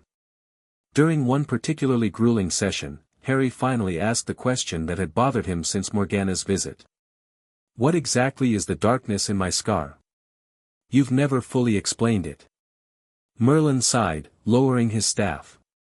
Because I don't fully understand it myself. It appears to be a fragment of another's magic, perhaps from the wizard who attacked your family. A part of him is inside me. Harry felt sick. Not of him, specifically, but of his magic. As if the killing spell rebounded with such force that it fractured his power, embedding a shard in you. Merlin touched Harry's scar gently. It remains dormant most times, but occasionally, it resonates with your own magic, creating that dual signature Morgana mentioned. Can you remove it? I've considered trying, but the risks are significant.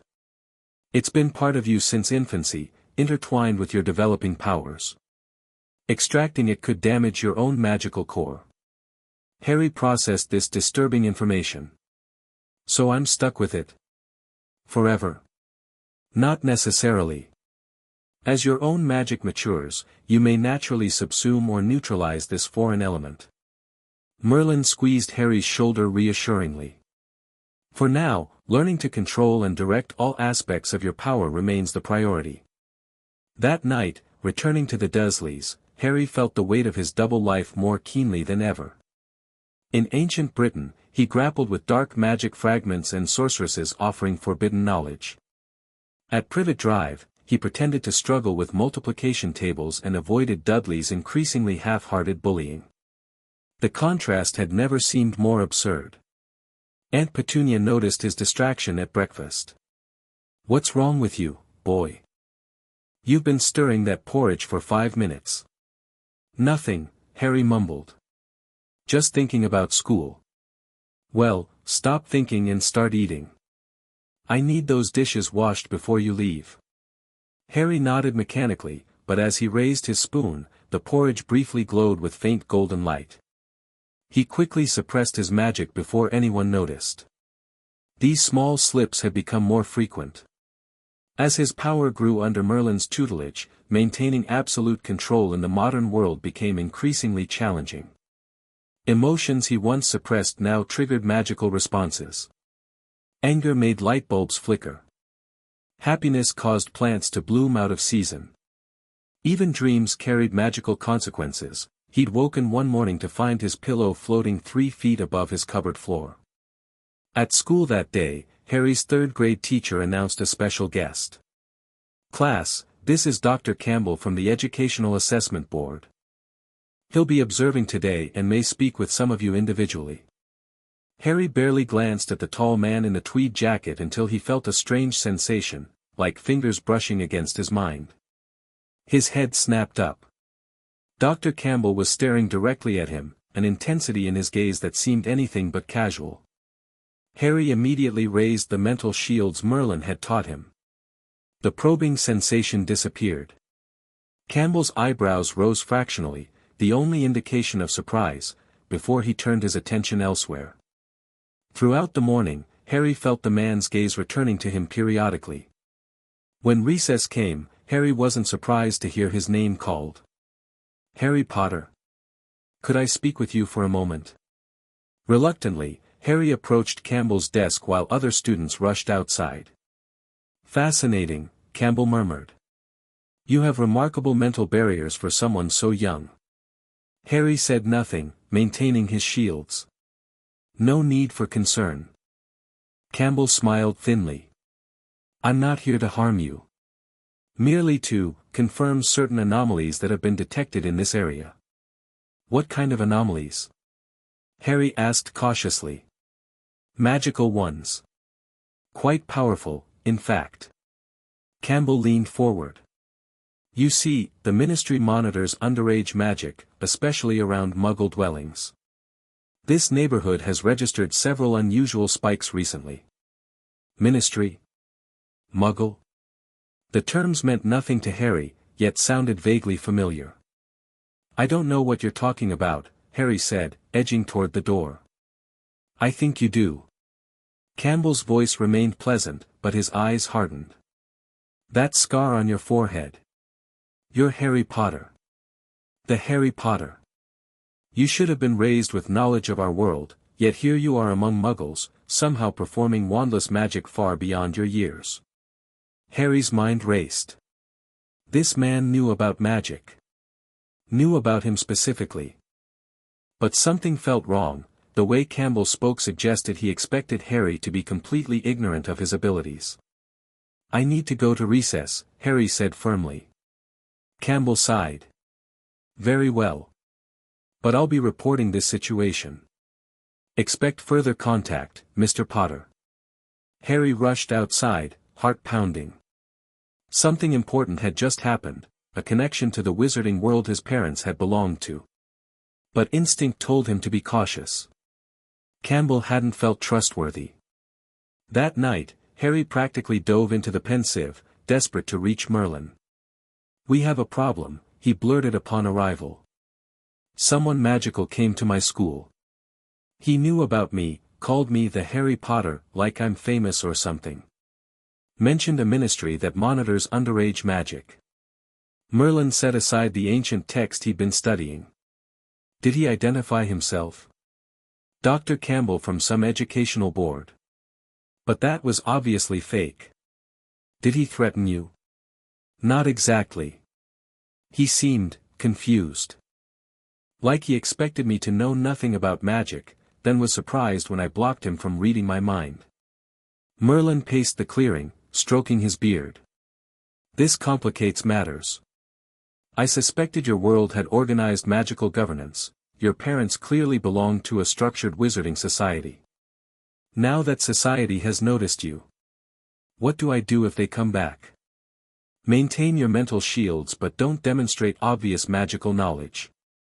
Let them assume you're operating on instinct." Merlin frowned. "This may accelerate our timeline. We need to prepare you to navigate both worlds effectively." He reached into his robes and withdrew a small stone carved with unfamiliar symbols. "I've been saving this for an emergency. It's a transportation stone keyed to the Pensieve's magic. If someone tries to remove you from your home, willingly or not, clutch this and think of me. It will bring you here immediately." Harry accepted the stone, feeling its subtle pulse of magic. "Can I use it any time?" "Sparingly. Each use weakens the connection." Merlin clasped Harry's shoulders.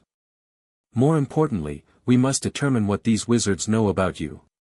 Their reaction to your name suggests the attack on your family was significant in your world's history. You think I'm known because I survived when my parents didn't? It's possible." Merlin's expression grew grave. "Which means the dark wizard who attacked you was of considerable importance, and his apparent defeat at your hands even more so." The implication stunned Harry. All this time, he'd assumed he was just an ordinary boy with unexpected magical talents. The idea that he might be famous in a wizarding world he knew nothing about seemed unbelievable. Is that why the Dursleys hate magic? Because they know about all this? Perhaps. Or they may simply fear what they don't understand. Merlin guided Harry toward the lake. "Either way, we must accelerate your training. If others seek you now, they'll only become more persistent as your powers grow." 2 days later, Harry returned home from school to find a strange woman sitting in the Dursleys' living room. Aunt Petunia looked pale and uncomfortable. Uncle Vernon's face had turned an alarming shade of purple. "Ah, Harry," the woman said pleasantly. "I'm Professor McGonagall. I've come to discuss your educational future." Harry recognized the same magical signature he'd felt from Campbell, though this woman's energy felt cleaner somehow, more structured.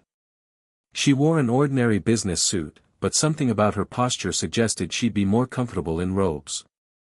"His future is at Stonewall High, like all normal children," Vernon snapped.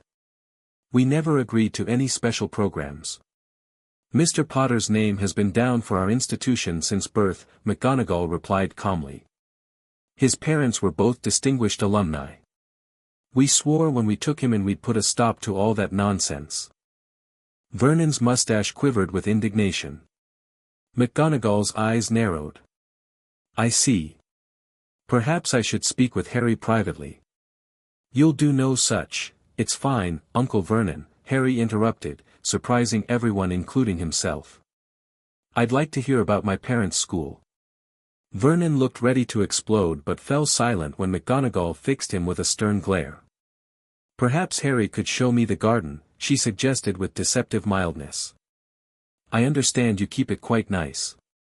Outside, Harry led her to a bench beneath the single tree in the Dursleys' manicured backyard. You're not really here about school, are you? Harry asked once they were alone.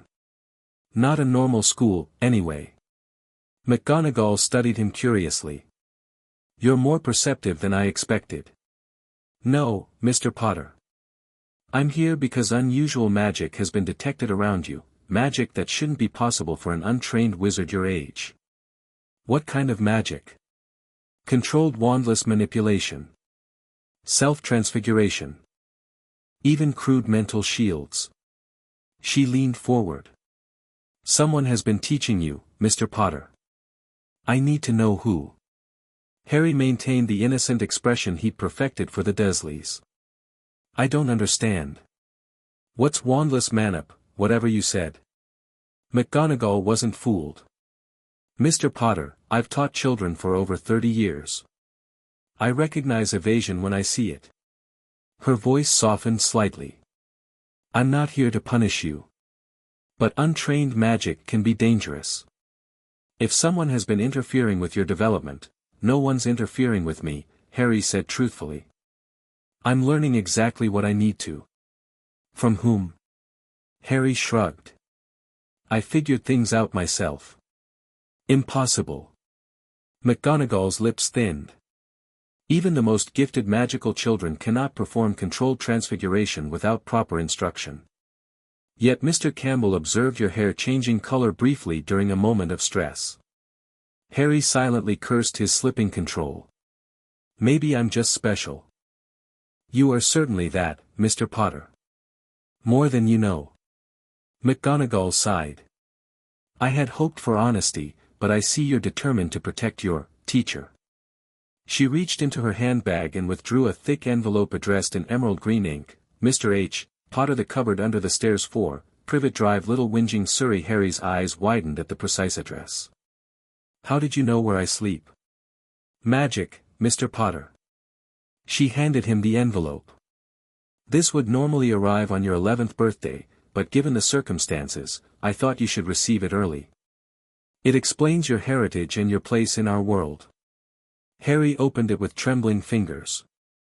Inside, he found a formal letter, Hogwarts School of Witchcraft and Wizardry Headmaster, Albus Dumbledore, Order of Merlin, First Class, Grand Source, CHF, Warlock, Supreme Mugwump, International Confede, of Wizards, Dear Mr. Potter, we are pleased to inform you that you have a place at Hogwarts School of Witchcraft and Wizardry. As you are currently 8 years old, your formal admission will commence in September 1991. However, given recent displays of advanced magical ability, the school is prepared to offer special preparatory guidance. Please find enclosed a brief history of Hogwarts and an explanation of the wizarding world for Muggle-raised students. Yours sincerely, Minerva McGonagall, Deputy Headmistress, Order of Merlin. Harry couldn't help asking, his mind catching on the familiar name. A prestigious wizarding award, McGonagall explained. Named for the greatest wizard in history. Harry bit back a smile. If only she knew. So my parents, they went to this Hogwarts. Yes. Lily and James were exceptional students.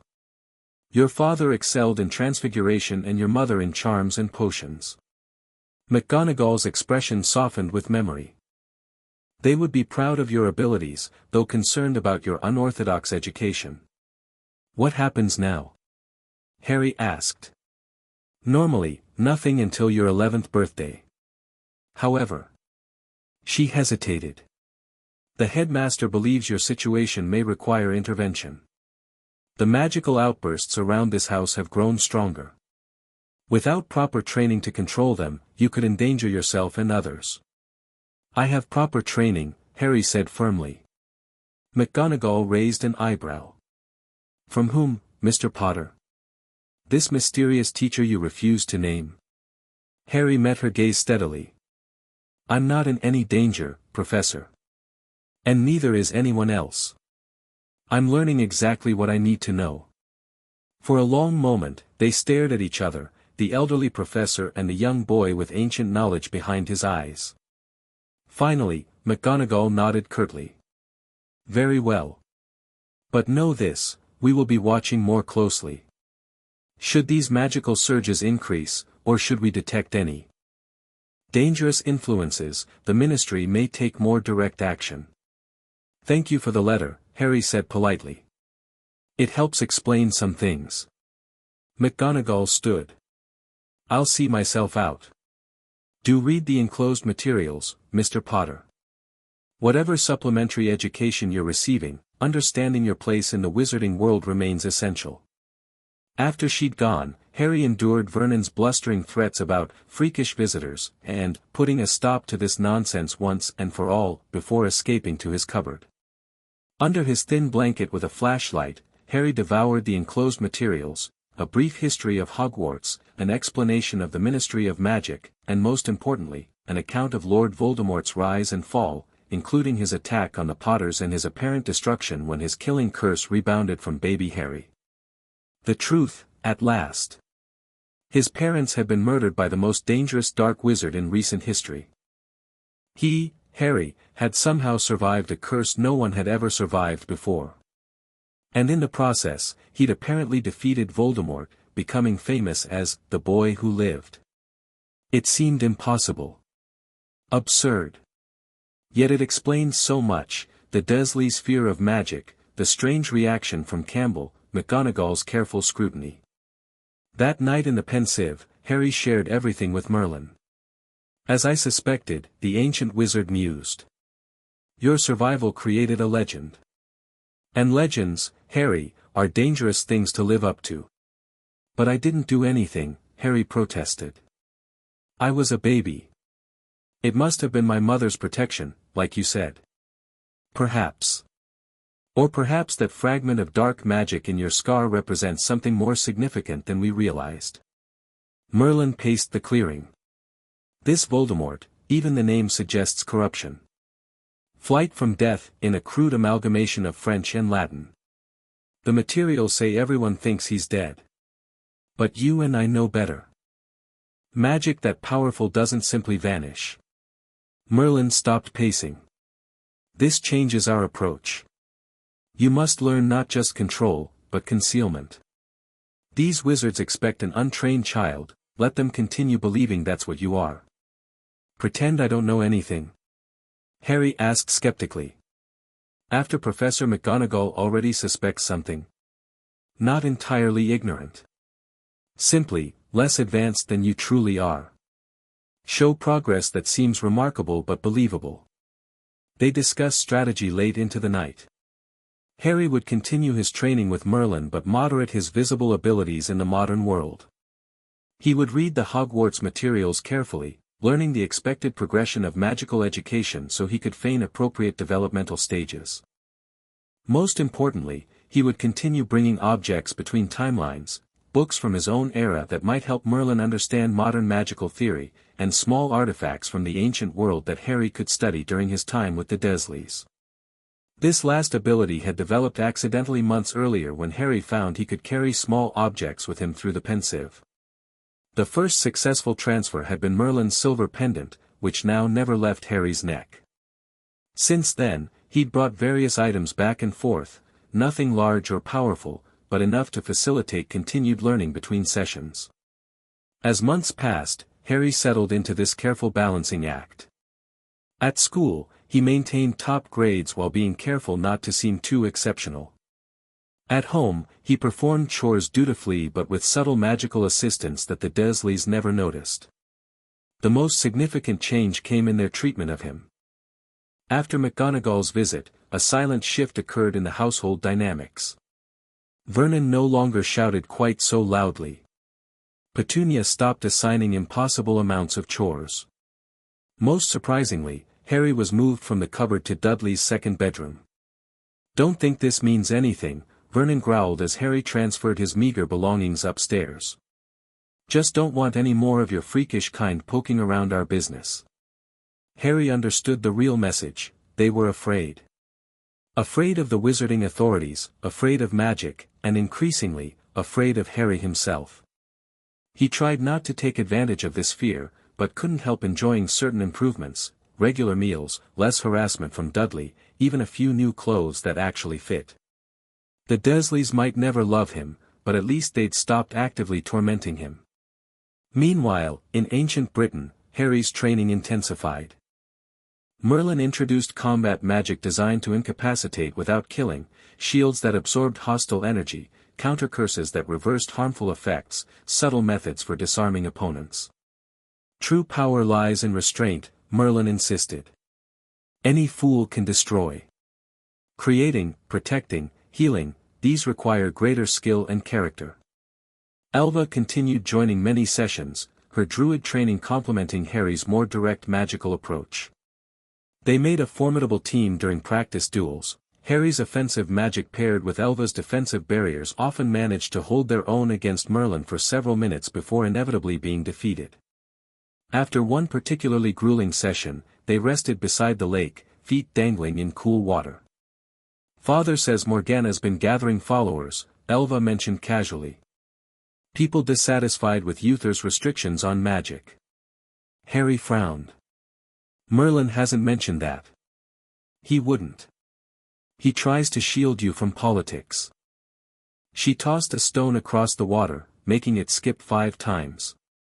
"But there's talk of conflict coming. Magic users against the crown.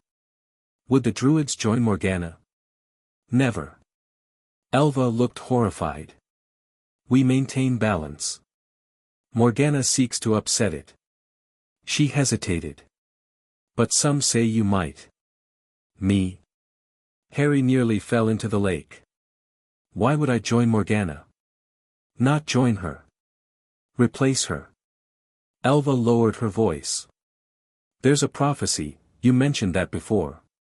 About a marked child. It's more specific than that.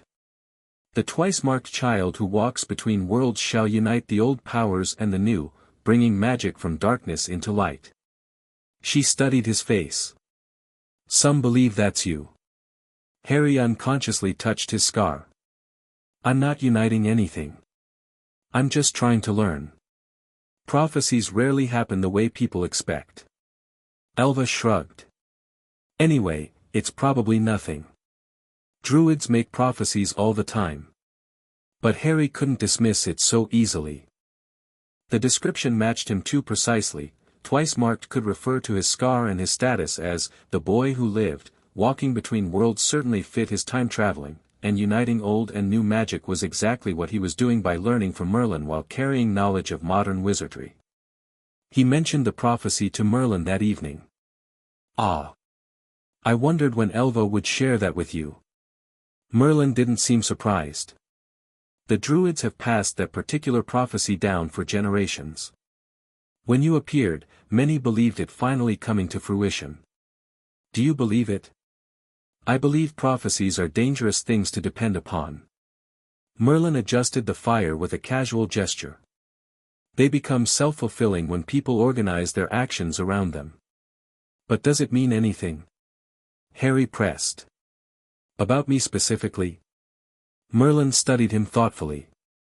"Your arrival was unprecedented, Harry. A child from the future with extraordinary magical potential and a connection to dark magic I cannot fully explain. If the prophecy refers to anyone, it likely refers to you." He raised a hand at Harry's alarmed expression. "But that doesn't determine your path. Prophecies offer possibilities, not certainties." The subject weighed on Harry's mind as he returned to Privet Drive. The idea that people in ancient Britain had prophecies about him felt even stranger than being famous in the modern wizarding world. Both involved expectations he never asked for. Harry's 9th birthday arrived with the usual Dursley indifference. Aunt Petunia acknowledged it only by allowing him a slightly larger portion at dinner.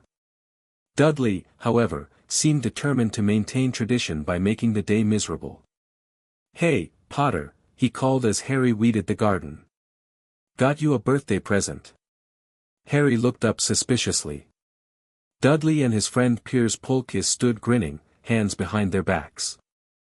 "Not interested," Harry said, turning back to the flower bed. "Don't be like that," Dudley laughed. "It's something special." Years of Merlin's training had taught Harry patience, but he remained a 9-year-old with normal limitations. When a clod of dirt hit the back of his head, followed by Dudley's braying laughter, something inside him snapped. He turned slowly, eyes narrowed. "Stop it, Dudley. Make me, freak." Dudley prepared to throw another dirt clod. Harry didn't consciously cast magic. He simply felt his power surge in response to his anger. The ground beneath Dudley and Piers trembled, then buckled slightly. Not enough to hurt them, just enough to make them stumble backward, falling ungracefully onto their backsides. "What did you do?" Piers scrambled up, genuinely frightened. "Nothing," Harry said calmly. "Maybe you should watch where you're standing." Dudley's face paled. "You did that weird stuff, didn't you?" "I'm telling Dad." "Go ahead," Harry replied with newfound confidence. "Tell him the ground moved a little when you were throwing dirt at me. See if he believes you." Something in Harry's expression must have been truly unnerving, because Dudley backed away. "Come on, Piers. Let's go to the park instead." Once they'd gone, Harry examined his hands, feeling the residual magic tingling in his fingertips. He hadn't meant to lose control, but the display had felt satisfying. "Is this how it starts?" he wondered. The slippery slope Merlin warned about, using magic to intimidate, to retaliate? That night, instead of immediately entering the Pensieve, Harry sat beside it, turning Merlin's transportation stone in his fingers. For the first time, he questioned whether his double life was sustainable. Sooner or later, his growing powers would become impossible to hide. What then? The Hogwarts letter mentioned enrollment at 11, less than 2 years away. By then, he'd have spent nearly 10 years training with Merlin while supposedly knowing nothing about magic. How could he possibly pretend to be a novice? With these thoughts swirling, he touched the Pensieve's surface. Merlin wasn't in their usual clearing. Instead, Harry found himself in a stone chamber lit by torches, Merlin's rarely used personal quarters within Uther's castle. Circumstances forced a change of venue, Merlin explained, gesturing to a table covered with maps and scrolls.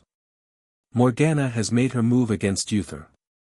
3 villages have pledged allegiance to her, renouncing the king's authority." "Open rebellion?" Harry asked, moving closer to examine the maps. "Not yet, but approaching it. She offers freedom of magical practice, protection from Christian missionaries, and prosperity through arcane arts." Merlin sighed. "Compelling promises to people who've suffered under Uther's growing restrictions.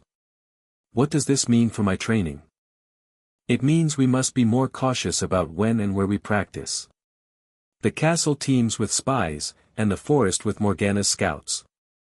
Merlin rolled up the maps. "But we have more immediate concerns. I've been researching that dark fragment in your scar." Harry's hand automatically rose to his forehead. "Did you find something?"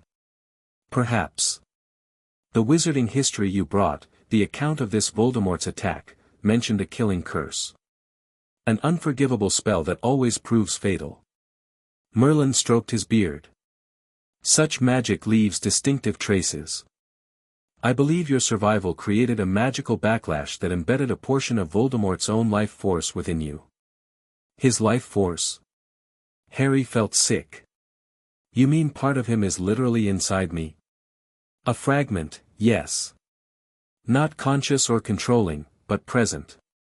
Merlin placed a comforting hand on Harry's shoulder. "Which explains both your unusual abilities and certain, darker inclinations you've occasionally exhibited." Harry thought of his satisfaction when Dudley stumbled, of the temptation he sometimes felt to use magic for retribution. Can it influence me? Make me, like him? Influence, perhaps. But never control, unless you allow it. Merlin guided Harry to a chair. Magic, even dark magic, is ultimately a tool. Your choices determine whether it corrupts or strengthens you. Can we remove it? I believe so, though the process would be delicate. Merlin selected a thick tome from a nearby shelf. This ancient text describes a purification ritual for removing spiritual contamination. With modifications, it might extract the fragment without harming your own essence. Hope flared in Harry's chest. When can we try? Not immediately. The ritual requires specific astronomical alignments, a new moon during winter solstice. Additionally, I need certain rare components. Merlin closed the book carefully. More concerning is the potential impact on your magical development. What do you mean? Your powers have grown alongside this fragment since infancy. They've adapted to its presence, perhaps even drawn from it. Removing it suddenly might temporarily destabilize your abilities. Harry considered this sobering possibility. But long-term, I'd be better off. More, fully myself. I believe so, yes. Merlin's blue eyes studied him intently. But the choice must be yours, Harry. This is your magic, your life force. I cannot decide for you.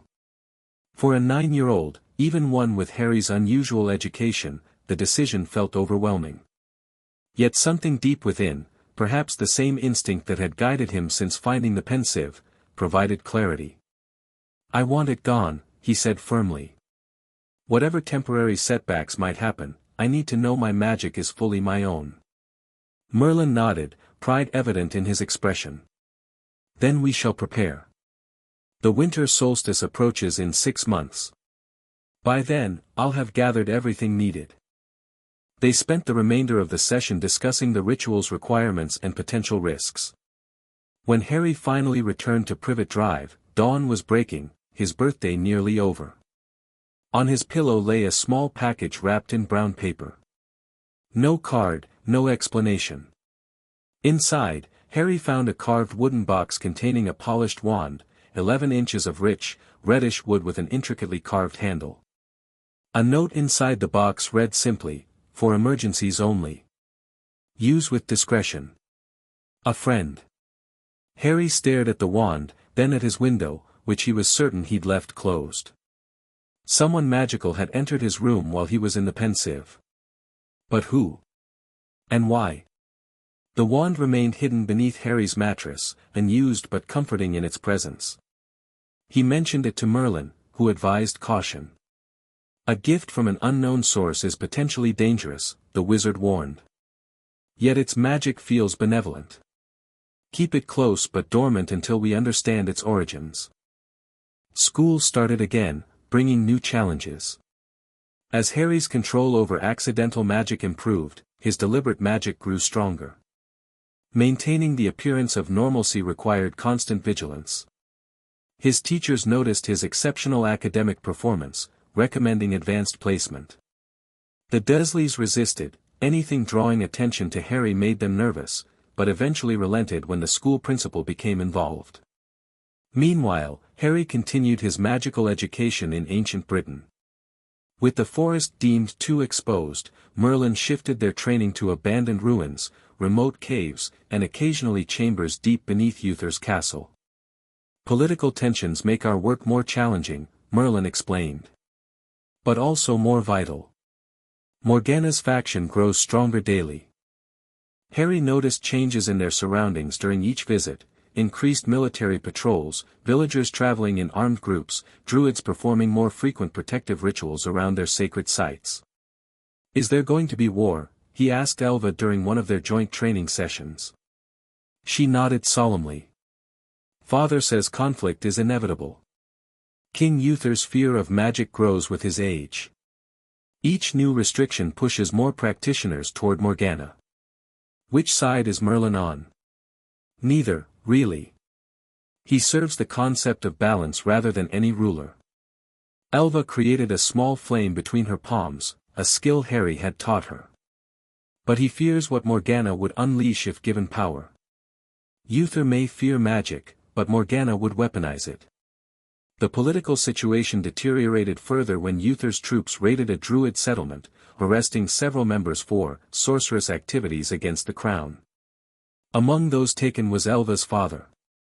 Harry found her in tears beside their training lake, small whirlwinds forming and dissipating around her as her emotions affected the local weather.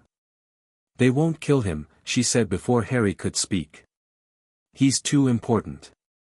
But imprisonment in the castle dungeons, it might as well be death for someone connected to the Earth's magic. "Can Merlin help?" Harry asked, sitting beside her. "He's trying, but Uther grows increasingly suspicious of everyone with magical abilities." She wiped her eyes angrily.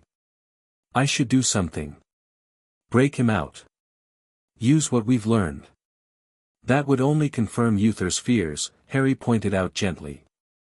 "And probably get you arrested too. So I just wait. While my father suffers." Harry thought for a moment. Maybe there's another way. Not a jailbreak, but a visit. To let him know he's not forgotten. Elva looked up sharply. "What do you mean? You've been practicing astral projection with Merlin, right? Sending your consciousness to nearby locations?" "Yes, but the castle dungeons would be warded against such magic." "Not against my kind of magic," Harry said with growing excitement. "The fragment in my scar, it gives my projections a different signature. One their wards wouldn't recognize." "You'd do that? Risk yourself for my father?" "You're my friend," Harry said simply. "Of course I would." That night, after discussing the plan with a reluctant Merlin, they gathered in a small cave beneath the castle. Merlin drew protective symbols around Harry's prone form while Elva prepared herbal incense to help focus their energies. "Remember," Merlin instructed, "your consciousness remains tethered to your body by a silver cord. If you sense danger, follow that cord back immediately.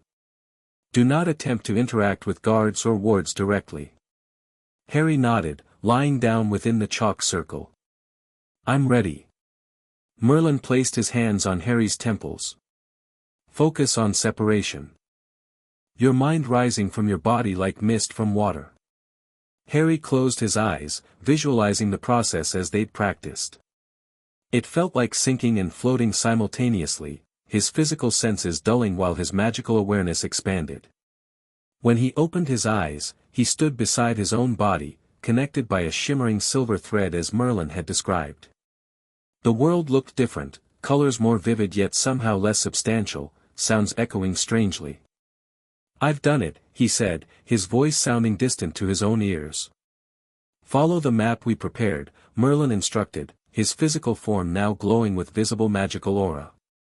"Elva's father is in the eastern dungeon, 3rd level below ground." Harry nodded and moved through the cave wall as if it were mist. The sensation of passing through solid matter felt strange but not unpleasant. He ascended through rock and soil, eventually emerging in the castle's main hall. Guards stood at attention, completely unaware of his presence. Servants hustled past, carrying trays of food and pitchers of wine. Harry navigated carefully through them, following the mental map toward the dungeons. As he descended stone stairs into the prison level, he felt resistance, like pushing through heavy curtains. The wards Elva had mentioned. Yet as Merlin predicted, they seemed designed to detect conventional magic, not Harry's unique energy signature. The dungeons smelled of damp stone and human misery even in his non-physical state. Cells lined both sides of a narrow corridor, most containing haggard prisoners who stared blankly at nothing. Harry moved deeper, counting doors until he reached the one Elva had described. Inside, a tall man with graying brown hair sat cross-legged on the floor, eyes closed in meditation. Despite his filthy surroundings, he maintained a dignity that impressed Harry immediately. "Elva's father," he murmured to himself. The man's eyes snapped open, looking directly at Harry despite his invisible state. "Interesting," he said calmly. A projection, yet not druidic in nature. Who sends you, spirit? Surprised at being detected, Harry hesitated before answering. Your daughter, sir. Elva wanted you to know she's safe and working for your release. The druid's eyes widened slightly. You can be seen and heard, yet you bypassed wards that should prevent such magic. Curious. He studied Harry with growing interest. You're the boy. Merlin's mysterious apprentice. Yes, sir. Then the prophecy moves forward despite Uther's interference. The druid smiled slightly. Tell my daughter I am well. They fear druidic knowledge too much to mistreat me significantly. Is there any message I can take back? Anything you need? Tell her to trust her training and stay with Merlin. His expression grew serious. And you, marked one, beware Morgana. She moves against Uther soon, but her true interest has always been you. Me? Why? Because you represent what she can never have, magic untainted by bitterness, power serving compassion rather than ambition. The druid leaned forward. The fragment you carry, it tests you, yes. Offers darker paths? Harry nodded, unsettled by the man's insight. Yet you resist. That resistance makes you dangerous to her kind. Remember that. A shout from the corridor interrupted them, guards changing shifts. The druid motioned for Harry to go. Your presence may be hidden, but your energy creates ripples. Best not linger. Harry nodded. We'll get you out somehow. All unfolds as it should. The druid resumed his meditative pose. Go now. Protect my daughter. Harry retraced his path, moving more quickly as he felt his energy waning. Maintaining projection took considerable effort, and he could feel his connection to his physical body stretching thin.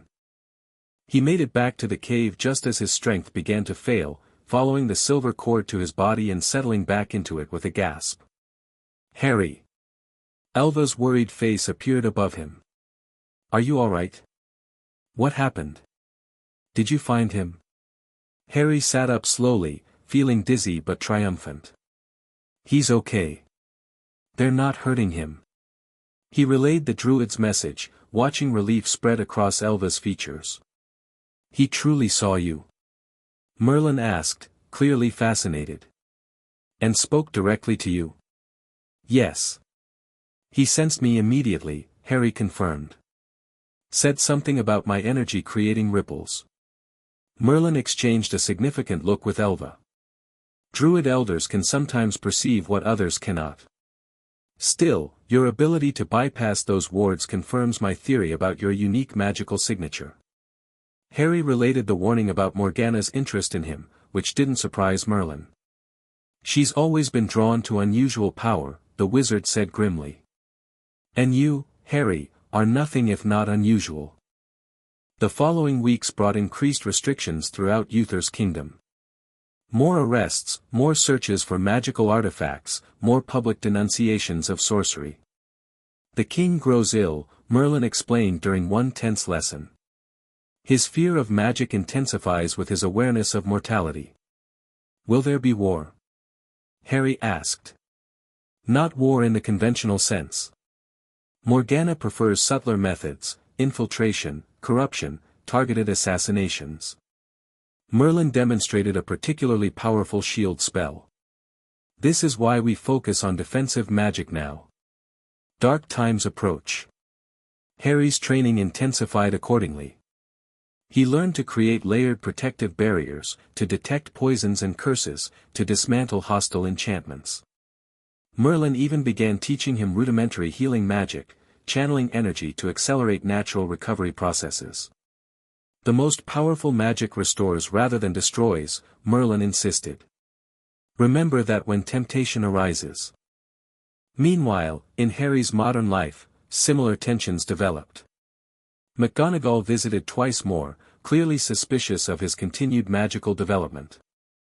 Each time, Harry carefully demonstrated abilities that seemed impressive but not impossible for a gifted child with accidental magic, nothing approaching his true capabilities. "Mr. Potter, if someone is training you prematurely, they're placing you at risk," she warned during her last visit. "Magical cores develop at specific rates. Pushing them too quickly can cause instability." "I'm not being pushed," Harry assured her. "I just read the books you gave me and practice a little." She clearly didn't believe him but had no proof of outside interference. Before leaving, she provided additional reading materials about Hogwarts houses and basic magical theory, "to ensure you develop correctly," she explained. Harry devoured these books, fascinated by how modern magical education differed from Merlin's approach. Where Hogwarts separated magic into distinct subjects, transfiguration, charms, potions, Merlin taught integrated skills based on purpose rather than technique. The contrasting philosophies gave Harry a unique perspective. He could see how modern wizards had gained efficiency through specialization but lost the holistic understanding of earlier generations. He mentioned this observation to Merlin, who seemed pleased by Harry's insight. "All knowledge evolves, often by forgetting its origins," the ancient wizard said. "Your generation has refined magical techniques we could scarcely imagine, yet lost connection to the fundamental energies we consider basic." This convergence of ancient and modern magical theory became Harry's particular interest. He began experimenting with combining approaches, using Merlin's energy manipulation techniques to perform what the modern books classified as advanced charms, adapting ancient protection rituals to modern defensive needs. The mysterious wand remained unused but ever present in his thoughts. Sometimes at night, he would hold it, feeling its latent power resonating with his own, wondering who had gifted it and why. One evening, unable to resist any longer, he attempted a simple light spell using both the wand and Merlin's wandless techniques simultaneously. The result astonished him. Instead of the small illumination he expected, the entire room blazed with golden light so intense he had to shield his eyes. The wand grew warm in his hand, not uncomfortably but noticeably, as if awakening to his touch. When the light faded, Harry stared at the wand with new respect. The combination of focused wandless intent with the wand's channeling properties had amplified his magic exponentially. He quickly hid the wand again, but the implications remained. If he could achieve such results with a simple light spell, what might be possible with more complex magic? The thought both thrilled and terrified him. Winter approached in both timelines. As the solstice drew near, Merlin gathered the rare components needed for the purification ritual to remove Voldemort's soul fragment. "Everything progresses as planned," he assured Harry. "When the new moon aligns with the solstice, we shall be ready." But events in Uther's kingdom complicated matters. With the king's health deteriorating, Morgana made her move, not against the throne directly, but against Merlin himself. "She's turned the court against me," Merlin explained during a hurried meeting in their cave sanctuary. "Whispers of treachery, suggestions that my magic accelerates Uther's decline rather than slowing it." "That's ridiculous," Harry protested. "You've been trying to heal him." "Logic matters little against fear, Harry. Uther has ordered my chambers searched for evidence of dark magic." Merlin's expression darkened. "They found ceremonial items gathered for your purification ritual. What happens now?" "I've been banished from court pending investigation." "It's temporary, Uther still needs me too much for permanent exile, but it delays our plans." Merlin began packing various components into a leather satchel. "We must relocate our work to a more remote location." Elva arrived moments later, breathless from running. "The guards are searching the forest caves," she warned. "Morgana told them you hide your darkest secrets here." Merlin cursed softly, the first time Harry had heard him do so. "She moves faster than anticipated. We must go now." They hurried deeper into the cave system, following passages Harry had never seen before. After nearly an hour of walking, they emerged on a mountainside overlooking a vast forest.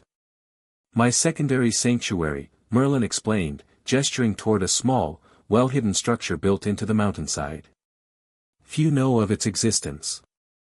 Inside, Harry found a single room containing only essential items, a bed, a table covered with maps and scrolls, shelves of potions and magical components. Not as comfortable as our forest clearing, Merlin acknowledged, but safer in these troubled times. What about the purification ritual? Harry asked. Can we still perform it? Yes, though with greater difficulty. The alignment occurs in 2 weeks. By then, I must either clear my name at court or prepare alternate arrangements. Elva looked worried. Morgana won't stop with banishment. She wants you permanently removed. I'm well aware, Merlin said grimly. Which is why you two must accelerate your training. Circumstances may require you to act independently sooner than I'd planned. Over the next week, their lessons took on new urgency. Merlin taught advanced protective spells, emergency transportation techniques, and methods for hiding magical signatures from detection. Harry found himself serving as teacher as well as student, sharing knowledge from modern magical texts that complemented Merlin's ancient techniques. Together, they created hybrid spells that combined the precision of modern casting with the raw power of ancient practices. Elva mastered these blended approaches quickly, her druidic background providing natural affinity for energy manipulation. With her father still imprisoned, she divided her time between Merlin's mountain sanctuary and a hidden druid encampment where other children of her order had taken refuge. 10 days before the solstice, disaster struck. Harry arrived through the Pensieve to find the mountain sanctuary in disarray, scrolls scattered, potions spilled, furniture overturned. Merlin was nowhere to be found. A message burned into the stone wall explained everything: the wizard Emery stands trial for treason against the crown. Morgana Le Fay presides as Royal Inquisitor. Harry's heart raced. Morgana had orchestrated Merlin's arrest and positioned herself as judge. The timing couldn't be coincidence, just before the solstice when they planned to remove Voldemort's fragment. He needed to find Elva, to coordinate a response. Using the transportation techniques Merlin had taught him, Harry focused on the druid encampment where Elva sometimes stayed. The world compressed around him, squeezing uncomfortably before releasing him in a forest clearing marked by stone circles. Druid children scattered at his sudden appearance, alarmed by the magical signature they didn't recognize. Wait! Harry called. I'm looking for Elva. It's about Merlin. An older boy approached cautiously, staff raised defensively. You're him. The twice-marked child. Yes. Please, where's Elva? Merlin's been arrested. We know. The boy lowered his staff slightly. Elva has gone to the castle already, seeking audience with the king. Alone? Harry couldn't hide his alarm. That's too dangerous. She insisted. As daughter of the chief druid, she holds ceremonial standing. Even Uther must acknowledge her right to speak. Harry didn't wait to hear more. He transported himself to the outskirts of the castle town, then made his way through crowded streets toward the fortress. Guards stood at every entrance, checking all who sought admission. Harry couldn't risk using obvious magic without confirming Morgana's accusations against Merlin. Instead, he recalled a lesson from months earlier: how to alter perception rather than reality. Focusing intently, he created a subtle enchantment that made him seem unremarkable, forgettable. Not invisible, but so ordinary that guards would see no reason to question his presence. The technique worked perfectly. He slipped past the main gate without challenge, guards' eyes sliding past him as if he were just another servant boy on castle business. Inside, he followed the sound of raised voices to the great hall, where a large crowd had gathered. Slipping between bodies, he made his way forward until he could see the proceedings. Merlin stood before the throne, hands bound with iron manacles inscribed with suppression runes. Uther, looking gaunt and ill, sat watching with hollow eyes. Beside the king stood Morgana, resplendent in royal purple, a satisfied smile playing at her lips. On the opposite side of the hall, Elva addressed the court, her young voice firm despite the intimidating surroundings. Known Merlin as teacher and protector, she was saying. His magic has defended this kingdom countless times. These accusations come not from evidence but from fear. Bold words from a child, Morgana responded smoothly. Especially one whose father stands convicted of similar crimes. My father serves the old ways, as has Merlin. Neither has ever moved against the crown. Elva's chin lifted defiantly. If loyalty is measured by actions rather than whispers, both have proven theirs repeatedly. Uther shifted uncomfortably on his throne. The evidence speaks otherwise. Dark artifacts found in Merlin's chambers. Forbidden texts. Components for rituals that draw life from others. Misunderstood, Merlin spoke for the first time, his voice calm despite his circumstances. The ritual components were for healing, not harm. For removing corrupted energy from a young apprentice. Morgana laughed dismissively. Always an explanation, isn't there, Emrys? Yet you keep this supposed apprentice hidden from court. Why, if not to conceal forbidden teachings? Harry knew the moment had come to make a choice. He could remain hidden, perhaps devise some subtle plan to free Merlin later. Or he could reveal himself, lending credibility to Merlin's claims but exposing his own existence to Morgana's full attention. Merlin caught sight of him in the crowd. Their eyes met briefly. The ancient wizard gave an almost imperceptible shake of his head, stay hidden. But Harry had learned more than just magic from his mentor. He'd learned that sometimes, protecting those you care about meant taking risks. He stepped forward, letting his perception-altering spell fade. The apprentice isn't hidden, he announced, his voice carrying clearly through the suddenly silent hall. I'm right here. Chapter 3, The Merlin Ere the Great Hall erupted in chaos. Guards reached for weapons, courtiers gasped, and Morgana's eyes widened with undisguised interest. Silence. King Uther's voice cracked like a whip, silencing the uproar. His rheumy eyes fixed on Harry. Who is this boy who claims to be Merlin's secret apprentice? Harry stepped forward, standing tall despite his youth. My name is Harry, Your Majesty. I've studied with Merlin for years. Years? Uther scoffed. You're hardly more than a child. Age doesn't determine ability, Your Highness, Harry replied. His voice remained respectful but firm, with a confidence that made several courtiers exchange surprised glances. Morgana descended from the dais, circling Harry with predatory interest. Interesting. Very interesting.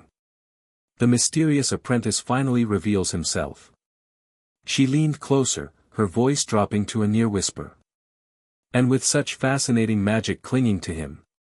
Harry met her gaze steadily, refusing to be intimidated. Behind her, he could see Merlin's expression, a mixture of resignation and pride. If this boy is truly your apprentice, Uther addressed Merlin, then explain why you've kept him hidden from court. Why the secrecy if your intentions are benign? Before Merlin could answer, Harry spoke again. The secrecy was for my protection, Your Majesty. I come from, elsewhere. My magic works differently, making me vulnerable to those who might exploit it. Differently how? Morgana challenged, her eyes gleaming with barely concealed avarice. Instead of answering with words, Harry demonstrated. With a subtle gesture, he conjured a small flame in his palm, not remarkable in itself, but the flame shifted colors in a pattern that rippled outward, affecting the torches throughout the hall. For a moment, all the light in the massive chamber pulsed in harmony with his tiny flame. Courtiers backed away, murmuring in alarm. Even Uther leaned forward, fascinated despite himself. Harmonization magic, Morgana breathed. The boy bends existing energy to his will. She turned to Uther triumphantly. This proves my accusations. Merlin has been teaching forbidden techniques, magic that manipulates other magic. No, Harry countered, extinguishing his flame with a clench of his fist. Merlin has been teaching me control. Without his guidance, my abilities would manifest chaotically, potentially causing harm. From her position near the throne, Elva stepped forward. My father, chief of the Druids, recognized Harry's unique nature years ago. The twice-marked child of prophecy. A hush fell over the court at the mention of prophecy. Uther's face darkened. More superstitious nonsense, he growled. Prophecies are tools of manipulation, nothing more. Yet this prophecy speaks of a child who walks between worlds, Elva continued boldly. One who unites old magic and new. If such a child exists, wouldn't he require guidance from our greatest teacher? Harry shot her a grateful look. She had framed Merlin's actions as responsible rather than subversive, exactly what was needed. Morgana's lips thinned with displeasure. Pretty words cannot disguise dark intentions. The artifacts found in Merlin's chambers speak for themselves: blood magic components, soul-binding elements, extraction tools. For the purification ritual, Harry said clearly. To remove a fragment of corrupted magic that was forced upon me as an infant. He brushed back his hair, revealing his lightning scar. This mark contains dark magic not my own. Merlin discovered a way to safely remove it during the upcoming solstice. That's why he gathered those components. A murmur rippled through the court. Uther frowned, clearly weighing the boy's words against Morgana's accusations. If what you say is true, the king said slowly, then demonstrate this supposedly benevolent magic Merlin has taught you. Harry nodded, considering his options. He needed something impressive but non-threatening. Something that would prove Merlin's teaching focused on positive magic, not dark arts. He closed his eyes briefly, centering himself as Merlin had taught him. When he opened them, he extended both hands toward the ailing king. With your permission, your majesty, I can temporarily ease the pain in your joints, the discomfort that keeps you from sleeping properly. Uther's surprise was evident. He hadn't publicly acknowledged his suffering, yet the boy had somehow perceived it. How did you? Your right hand flexes when you think no one is watching, Harry explained. And you shift your weight repeatedly to ease pressure on your hip. Morgana stepped between them. This is a trick. The boy seeks to enchant you, my king. Actually, Harry countered, I'm offering diagnostic magic only. No treatment without consent. Merlin taught me healing requires absolute permission. That fundamental ethical principle, so central to Merlin's teaching, resonated with the court. Several older nobles nodded approvingly. After a tense moment, Uther extended his gnarled hand. Proceed. But know that any trickery will seal both your fates. Harry approached the throne carefully. He placed his hands a few inches above the king's, not touching but sensing. Golden light glimmered between their palms, soft and warm. Arthritis in the joints, Harry said softly. Inflammation worsened by tension. And he frowned slightly, traces of something else. A slow-acting agent that irritates the condition. Uther's eyes narrowed. Poison. You suggest I'm being poisoned? Not deadly poison, Harry clarified. Something subtle that aggravates your natural ailments. It's in your system regularly, perhaps daily. All eyes turned to the king's cupbearer, who blanched visibly before bolting for the door. Guards intercepted him immediately. Search his quarters, Uther barked. And test everything I've consumed today. Morgana's composure slipped momentarily, a flicker of frustration crossing her perfect features. This proves nothing about Merlin's innocence. One revelation doesn't erase the evidence against him. Perhaps not, Uther conceded. But it raises questions about the source of that evidence. He gestured toward Merlin. Remove those bindings. The wizard will remain under guard but not in chains while we investigate these new developments. As a guard unlocked Merlin's manacles, the ancient wizard gave Harry a slight nod, pride mixed with concern. Morgana wasn't finished. If this boy truly possesses such remarkable healing insights, let him prove his abilities more substantially. Her smile turned cruel. Bring in the druid prisoner. The court stirred as guards escorted Elva's father into the hall. The once proud druid chief looked diminished after weeks in the dungeons, thinner, paler, his movements stiff from confinement. "Father!" Elva rushed forward but was restrained by guards. The druid was caught performing blood magic in the western forest, Morgana announced. His punishment was justified. If the boy's healing magic is as benevolent as claimed, let him restore what the dungeons have diminished. It was a calculated challenge. If Harry refused, he would undermine his own claims about healing magic. If he attempted and failed, he would appear incompetent. If he succeeded too dramatically, he might strengthen suspicions about unnatural powers. Harry approached the druid slowly. The man's eyes sparkled with recognition despite his weakened state. "We meet in the flesh at last, marked one," he murmured. "My daughter spoke truly of your gifts." Harry knelt beside him, assessing his condition. Weeks of poor nutrition and cold dampness had taken their toll. The damage wasn't immediately life-threatening but would become so without intervention. "I can help," Harry said quietly. "But healing this extensive requires your participation." The druid nodded. "My energy joins with yours freely."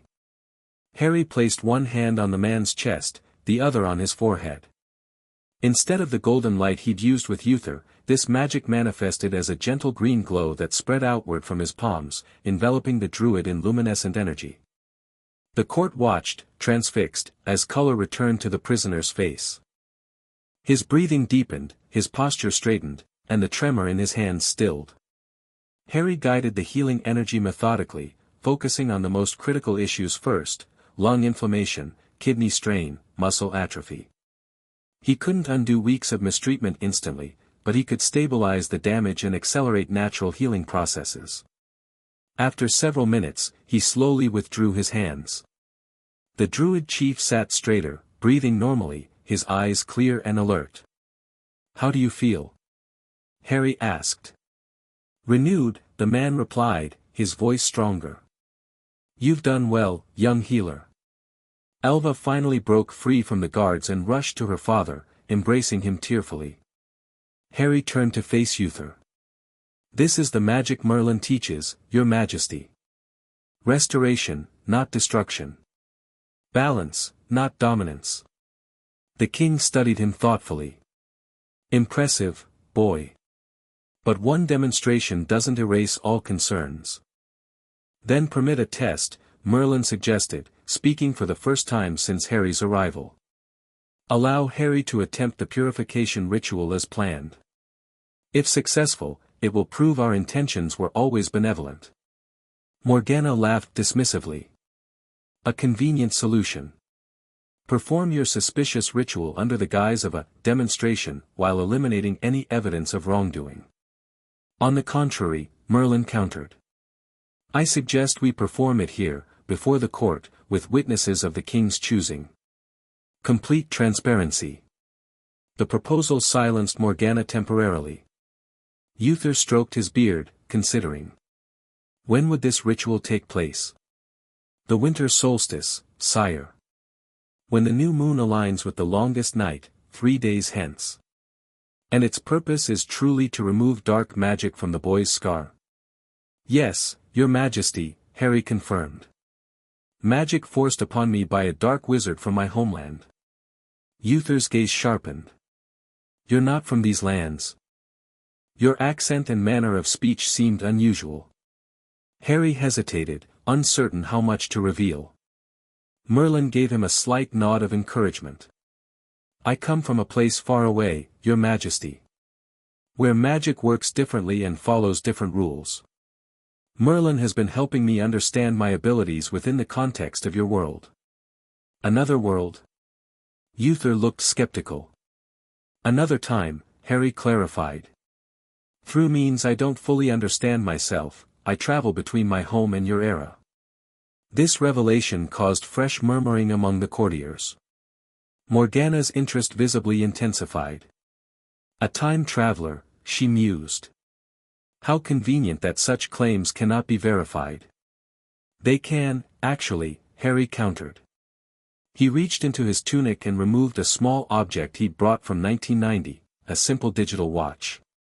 Its LCD display glowed faintly in the torchlit hall. "This keeps time where I come from," he explained, passing it to a nearby noble who examined it with astonishment before passing it to others. "Fascinating craftsmanship," the man remarked. "Too intricate for deception." Uther examined the watch when it reached him, turning it over with careful fingers. "Strange markings. Materials I cannot identify." He returned it to Harry with a thoughtful expression. "Your claims gain credibility, boy. Which makes Merlin's guidance even more necessary," Harry pressed. "Without his help, I could never safely navigate the differences between our world's magic." The king sat back, evidently reassessing the situation. After a long moment, he nodded decisively. 3 days hence, you will perform this purification ritual before the court. If successful, all charges against Merlin will be dismissed. His gaze hardened. But any sign of dark magic or deception will condemn you both. Is that understood? Perfectly, Your Majesty, Merlin replied with a respectful bow. Morgana's face remained impassive, but Harry caught the calculating gleam in her eyes. She wasn't defeated, merely adjusting her strategy. Until then, Uther continued, Merlin remains under palace guard, though in suitable quarters rather than the dungeon. He glanced at the rejuvenated druid chief. The druid may also remain in the palace under supervision, given his daughter's assistance today. As the court session concluded, Harry found himself escorted to guest quarters rather than allowed to leave with Merlin. Apparently, Uther wanted all participants in the upcoming ritual where he could see them.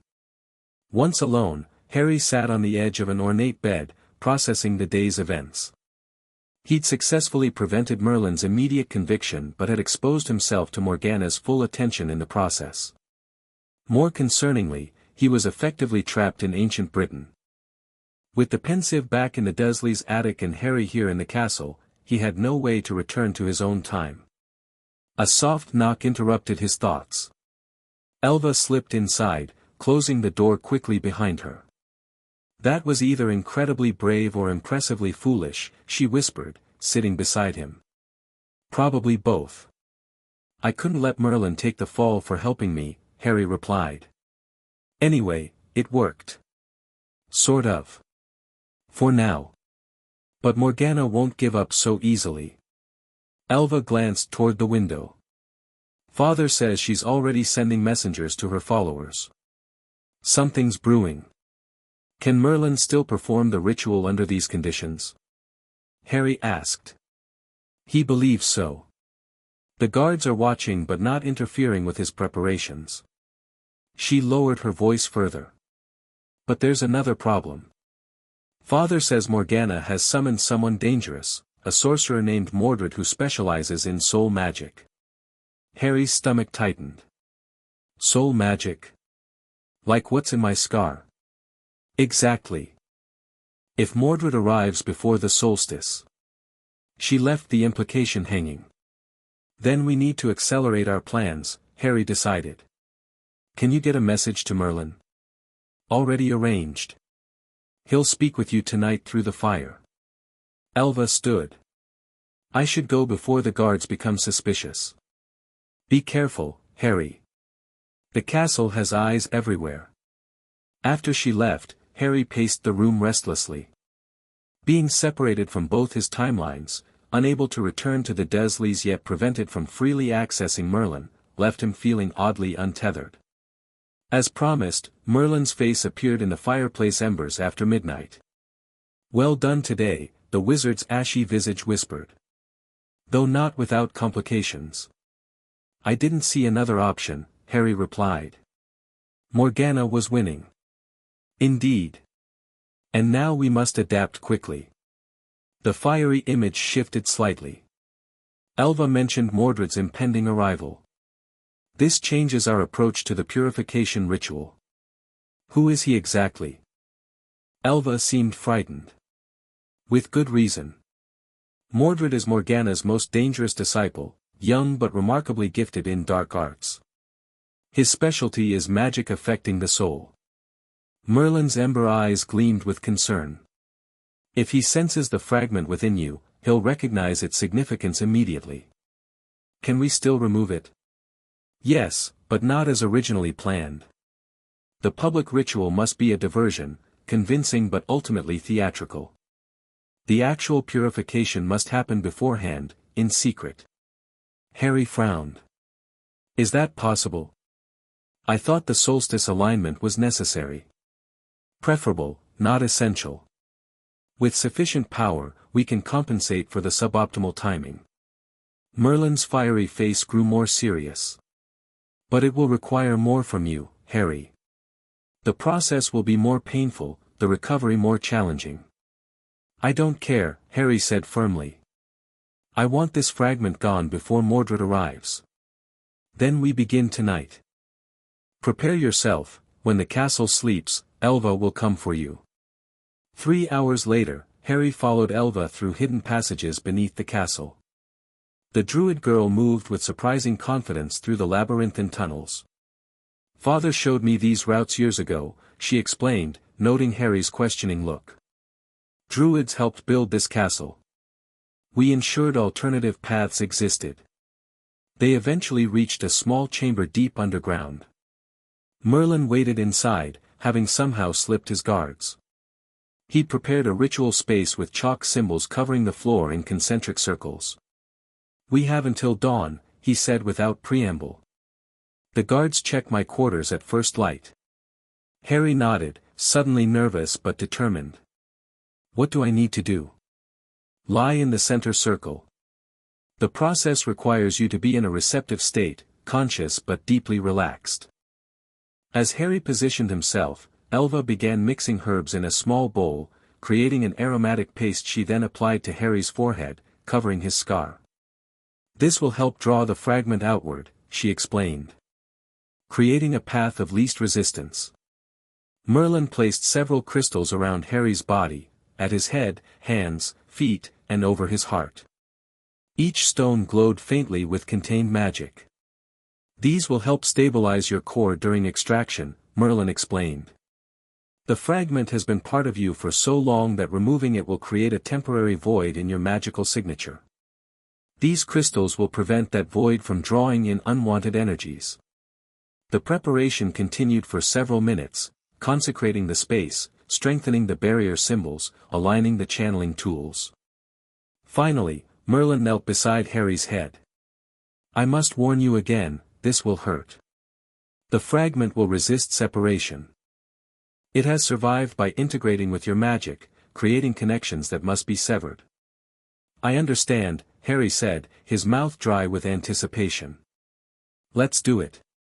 Merlin nodded to Elva, who began a low, rhythmic chant. The ancient wizard placed his palms on either side of Harry's head, not quite touching, and closed his eyes in concentration. At first, Harry felt nothing beyond a mild warming sensation around his scar. Then, gradually, the warmth intensified, becoming uncomfortable, then genuinely painful. He gritted his teeth, determined not to cry out. The pain continued building, a burning pressure that seemed to push outward from inside his skull. The fragment resists, Merlin murmured, his brow furrowed with effort. It senses our intention. Harry suddenly understood what Merlin meant. He could feel something within his scar, a presence, alien yet familiar, that twisted and fought against Merlin's extraction magic. It felt almost alive, desperate to maintain its foothold. The sensation was indescribably strange, like having another consciousness briefly surface within his own. Angry, frightened, determined to survive at any cost. The pain peaked as Merlin's magic surrounded the fragment, isolating it from Harry's core. Sweat beaded on both their foreheads as the magical tug-of-war intensified. Almost there, Merlin grunted. The connections are weakening. With a final, wrenching sensation, Harry felt something tear-free. The pain spiked unbearably for one heartbeat, then two, and suddenly vanished. Merlin staggered backward, a small black mist captured between his hands. It writhed and pulsed, emitting a high-pitched keening sound beyond normal hearing. Elva, the containment vessel, he gasped. She quickly presented a small iron box lined with silvery runes. Merlin guided the malevolent mist inside and slammed the lid closed. Immediately, the box grew ice-cold, frost forming on its surface. "Is it done?" Harry asked weakly, feeling strangely hollow. "Yes," Merlin confirmed, looking nearly as drained as Harry felt. "The fragment is removed. Your magic is fully your own again." Harry sat up slowly, head swimming. His scar throbbed dully, but the pain was ordinary, physical rather than magical. More significantly, he felt lighter somehow, as if a persistent background tension he'd never fully noticed had suddenly released. "It feels different," he said, struggling to articulate the sensation. "Cleaner." "Your magic will need time to rebalance," Merlin cautioned. "For several days, your abilities may fluctuate unpredictably. Skills that came easily might temporarily elude you, while new capacities may emerge." "What happens to that?" Harry nodded toward the frosted box. "We destroy it during the solstice," Elva answered. "When the veil between worlds thins, we can banish it permanently to the void between realms. But first," Merlin added, "we must survive tomorrow's public ritual without revealing what we've already accomplished." Harry frowned. "How? Won't Uther's court realize nothing happened? They'll see exactly what they expect to see." Merlin smiled slightly. "A convincing performance with just enough real magic to satisfy scrutiny without revealing our true work." Elva helped Harry to his feet. "We should return before we're missed. Father is creating a distraction for the guards, but it won't last long." As they navigated back through the tunnels, Harry experienced the strange disconnection Merlin had warned about. His magic felt simultaneously weaker and stronger, less accessible but purer when he managed to channel it. Like a musical instrument being retuned, each note was temporarily off-key but would eventually sound truer than before. By the time Harry reached his quarters, exhaustion overwhelmed him. He collapsed onto the bed fully clothed, falling into the deepest sleep he'd experienced in years. He awoke to commotion in the castle, shouting, running footsteps, the clatter of weapons. Struggling to clear his head, Harry went to the window and saw soldiers assembling in the courtyard below. A guard pounded on his door. "The king summons all court visitors immediately." In the great hall, Harry found barely controlled chaos. Uther sat on his throne looking grim, surrounded by armed men. Merlin stood nearby, his expression grave. Elva and her father had been brought from their quarters as well, looking confused but wary. No sign of Morgana. "What's happening?" Harry whispered to Elva when he reached her side. "Morgana's followers attacked 3 villages at dawn," she replied quietly. "They're marching toward the castle under her banner, openly rebelling against Uther." The king rose stiffly, addressing the assembled court. "Treachery has shown its face at last. My ward, Morgana, has declared herself against the crown. Her forces move against us even now." His hard gaze swept the room. "Any who sympathize with her cause should declare themselves immediately. Mercy may be possible now, but not after blood is shed." No one stepped forward, though Harry noticed several courtiers looking distinctly uncomfortable. "Merlin," Uther continued, "whatever our recent disagreements, your counsel is needed. What defenses can your arts provide against magical assault?" The ancient wizard stepped forward. "With your permission, sire, I can establish protective wards around the castle perimeter. They won't prevent conventional attack but will neutralize most magical offensives." "Do it," Uther commanded. "Take whatever assistance you require." Merlin nodded toward Harry and Elva. "My apprentice and the druid girl have skills that complement mine. Together, we can create layered protections." "Very well. But the druid leader remains here as assurance of your return." As they hurried to the castle walls, Merlin briefed them quietly. "Morgana's timing is no coincidence. She knows we've removed the fragment and fears losing access to it. Mordred likely arrived during the night and informed her." "Can't we just destroy the fragment now?" Harry asked. "Not safely. Without proper containment magic during the solstice, attempting destruction might simply release it. Merlin surveyed the landscape beyond the walls. For now, we focus on protection. Harry, your eastern quadrant barriers. Elva, take the western approach. I'll secure the main gate and southern wall. They separated, each taking a section of the castle's perimeter. Harry climbed to a parapet overlooking fields that stretched toward distant forests. Already, he could see movement at the tree line, Morgana's forces assembling. Drawing upon Merlin's teachings, Harry began establishing protective enchantments. He started with basic deflection barriers, then added perception-altering charms to confuse attackers, and finally incorporated energy absorption fields that would neutralize offensive spells. The work was challenging, especially with his magic still rebalancing after the fragment's removal. Spells that once flowed easily now required intense concentration. Yet paradoxically, when he did achieve the proper focus, the resulting magic felt stronger, cleaner. He was completing the final layer when he sensed someone watching. Turning quickly, he found a young man observing him from the adjacent tower, tall and thin with pale features and eyes that seemed too old for his youthful face. Impressive work, the stranger remarked, his voice cultured but cold. Particularly for one so recently diminished. Harry tensed immediately, recognizing the magical signature, dark, disciplined, and hungry. You're Mordred. And you're the boy from another time. Mordred smiled without warmth. Morgana described you, but her words didn't capture your uniqueness. How did you get inside the castle? Harry demanded, subtly shifting into a defensive stance.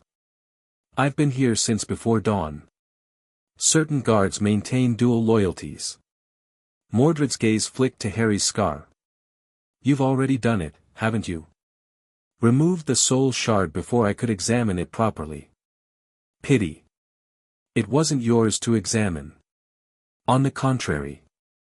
Such a rare magical artifact belongs in knowledgeable hands. Do you even comprehend what you carried?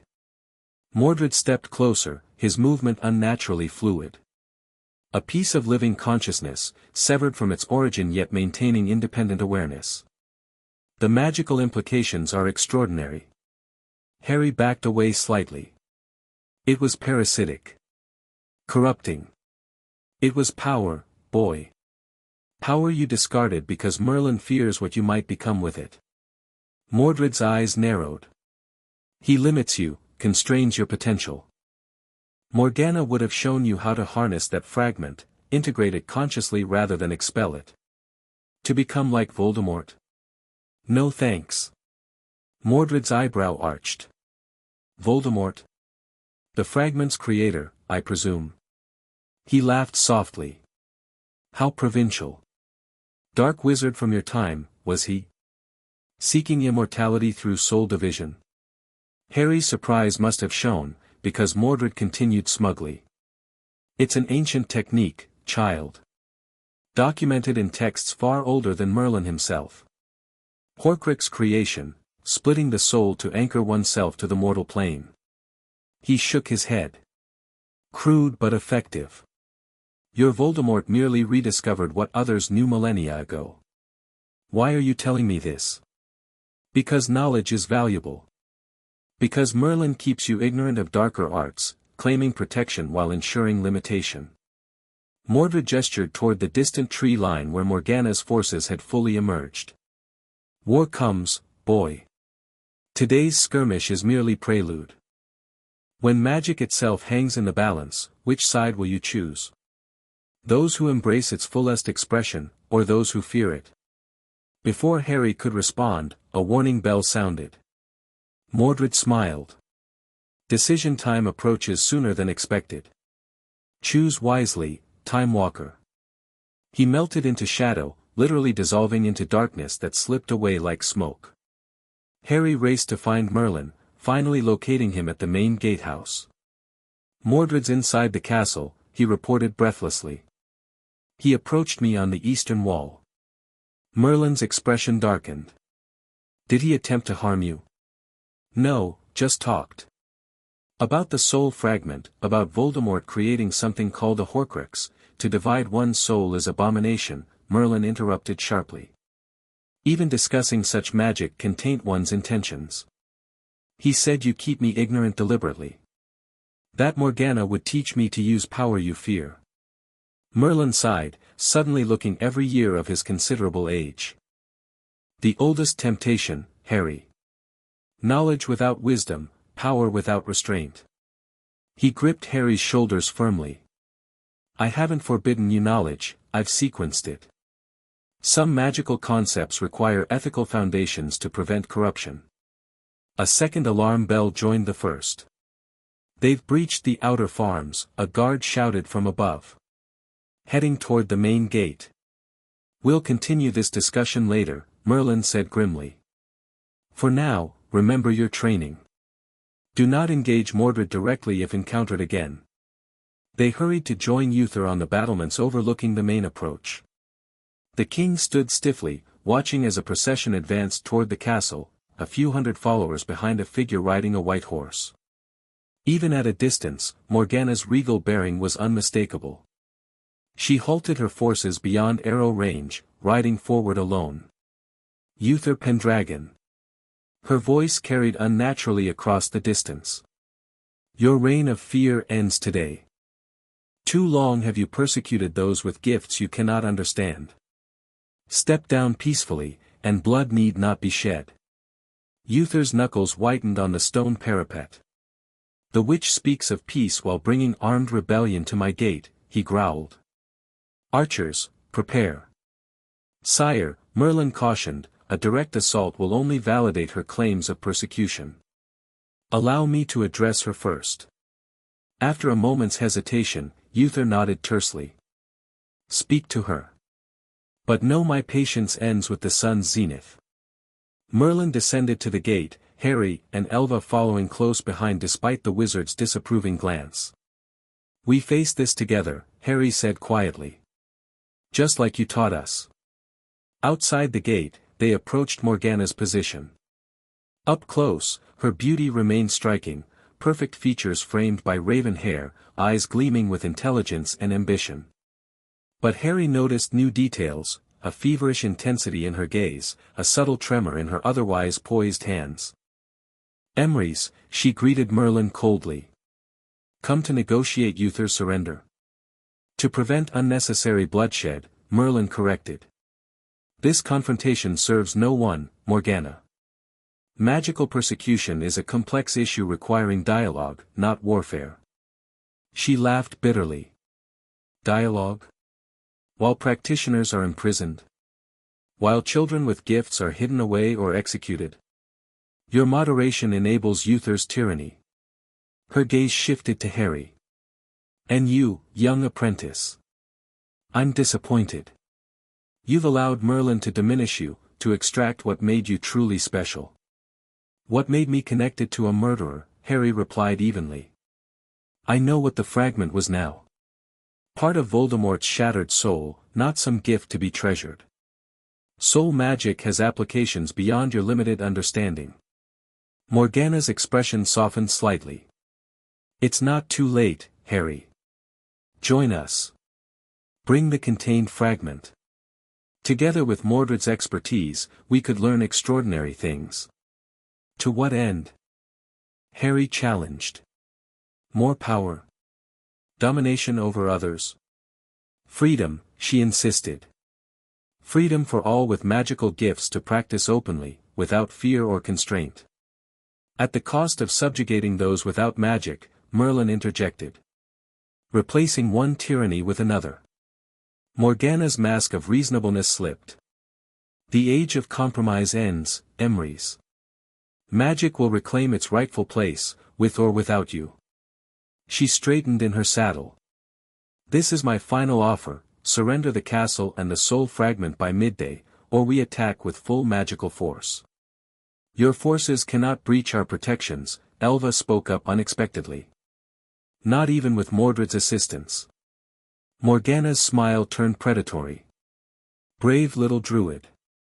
So certain of your defenses. She produced a small, glowing crystal from her robes. But you've overlooked one critical weakness. Before anyone could react, the crystal pulsed with blinding light. When Harry's vision cleared, Elva was gone, seemingly vanished into thin air. Dimensional displacement, Morgana explained calmly. The girl isn't harmed, merely relocated. She now resides in a pocket realm where time passes differently. Each minute here equals hours there. Isolation can break even the strongest mind, given sufficient time. Merlin's face hardened like stone. Return her immediately. In exchange for the fragment. Morgana tucked the crystal away. By midday, Emery's, or your little druid experiences years of solitude before we even reach evening. She wheeled her horse around and galloped back to her waiting forces, leaving them with an impossible choice. Can she really do that? Harry asked as they hurried back inside the gates. Trap Elva in another dimension? Unfortunately, yes. Morgana has always excelled at manipulating space and time. Merlin's expression was grim. Such magic is sustainable only briefly for most practitioners, but her natural affinity makes it possible to maintain the pocket realm indefinitely. Then we have to give her what she wants. And doom countless others when she weaponizes the soul magic. Merlin shook his head. We need another solution. Back inside the castle, they joined Uther's war council. The king was predictably unmoved by Elva's fate. One druid child versus my entire kingdom, he scoffed. The choice is clear. We hold our position and prepare for siege. Elva's father, still technically a prisoner but now included in strategic discussions due to his knowledge of Morgana's capabilities, argued passionately for his daughter. The fragment could be rendered inert before surrender, he suggested. Given to Morgana without its power intact. She would detect such tampering immediately, Merlin countered reluctantly. And likely execute Elva in retaliation. Harry listened to the increasingly desperate proposals, a plan forming in his mind. Something Mordred had said about the fragment. I have an idea, he interrupted. But it's dangerous and requires complete trust. All eyes turned to him. Harry took a deep breath and outlined his proposal. As expected, Merlin's objections came swiftly. Absolutely not. The risk is unacceptable. It's the only way to save Elva without giving Morgana what she wants, Harry insisted. The boy may be right, Elva's father said slowly. The approach has merit, assuming perfect execution. And if execution is imperfect? Merlin demanded. If containment fails? If the transference becomes permanent? Harry met his mentor's troubled gaze steadily. Then you'll do what's necessary. You've prepared me for that possibility. The debate continued, growing more heated as midday approached. Finally, with time running short, Merlin reluctantly agreed to Harry's plan. Not because it's wise, he clarified, but because I see no viable alternative. Preparations proceeded quickly. In Merlin's temporary quarters, they modified the iron box containing Voldemort's soul fragment, adding new containment runes while weakening the sealing magic just enough. The fragment will attempt immediate reconnection once proximity is established, Merlin warned as he made final adjustments. You must maintain absolute mental discipline. Harry nodded, focusing on the mental shielding techniques they'd practiced for years. I'll be ready. Remember, Elva's father added, the connection need only appear genuine for moments. Morgana must believe the fragment has reintegrated with your magical core. At precisely midday, they approached the castle gates again. Harry carried the modified containment box, its surface now carved with additional symbols that glowed faintly red. Morgana waited at the same position as before, Mordred now visibly at her side.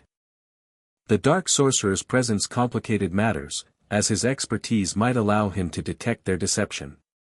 Right on time, Morgana called as they approached. A wise decision.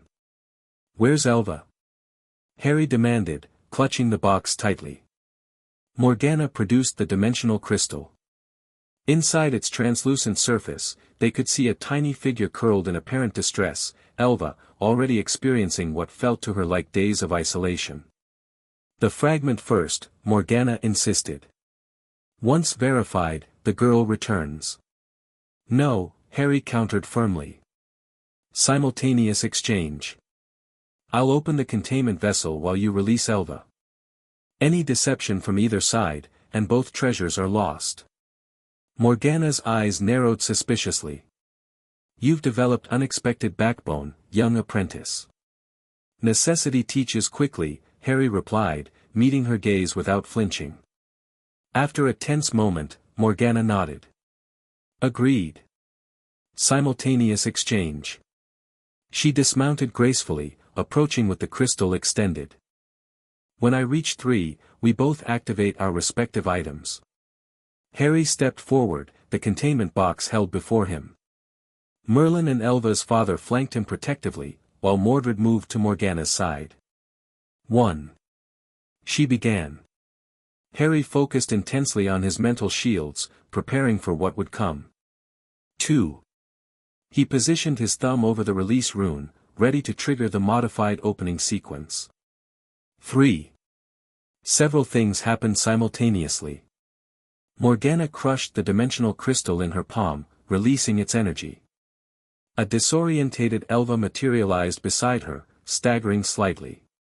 Harry pressed the release rune, causing the containment box to spring open. The soul fragment emerged, a writhing black mist that immediately sought Harry's scar. Exactly as planned, it surged toward him, sensing its former host. What happened next wasn't planned. Mordred, evidently suspicious, cast some form of revelatory spell. The dark energy pulsed from his fingertips, interfering with the fragment's carefully controlled release. Instead of the partial, illusory reintegration Harry had prepared for, the fragment slammed into his scar with full force, breaching his mental defenses. Pain exploded behind his eyes. Harry fell to his knees, clutching his head as foreign consciousness invaded his mind again, stronger, angrier, more desperate than before. "Harry!"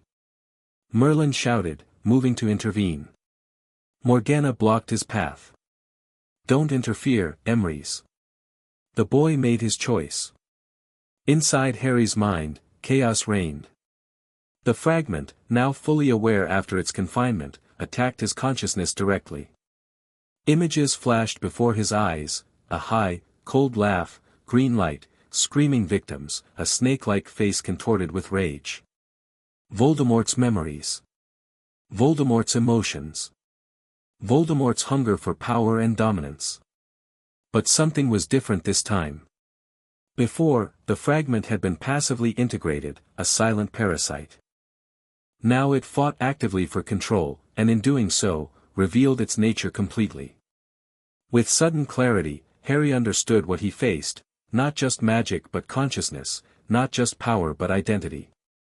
He stopped fighting the invasion and instead focused on knowing his enemy. Tom Riddle. Lord Voldemort. The fragment carried echoes of its creator's essence. "I see you," Harry whispered through gritted teeth. "I know you now." With that knowledge came power. Instead of shielding his mind, Harry opened it completely, but on his terms.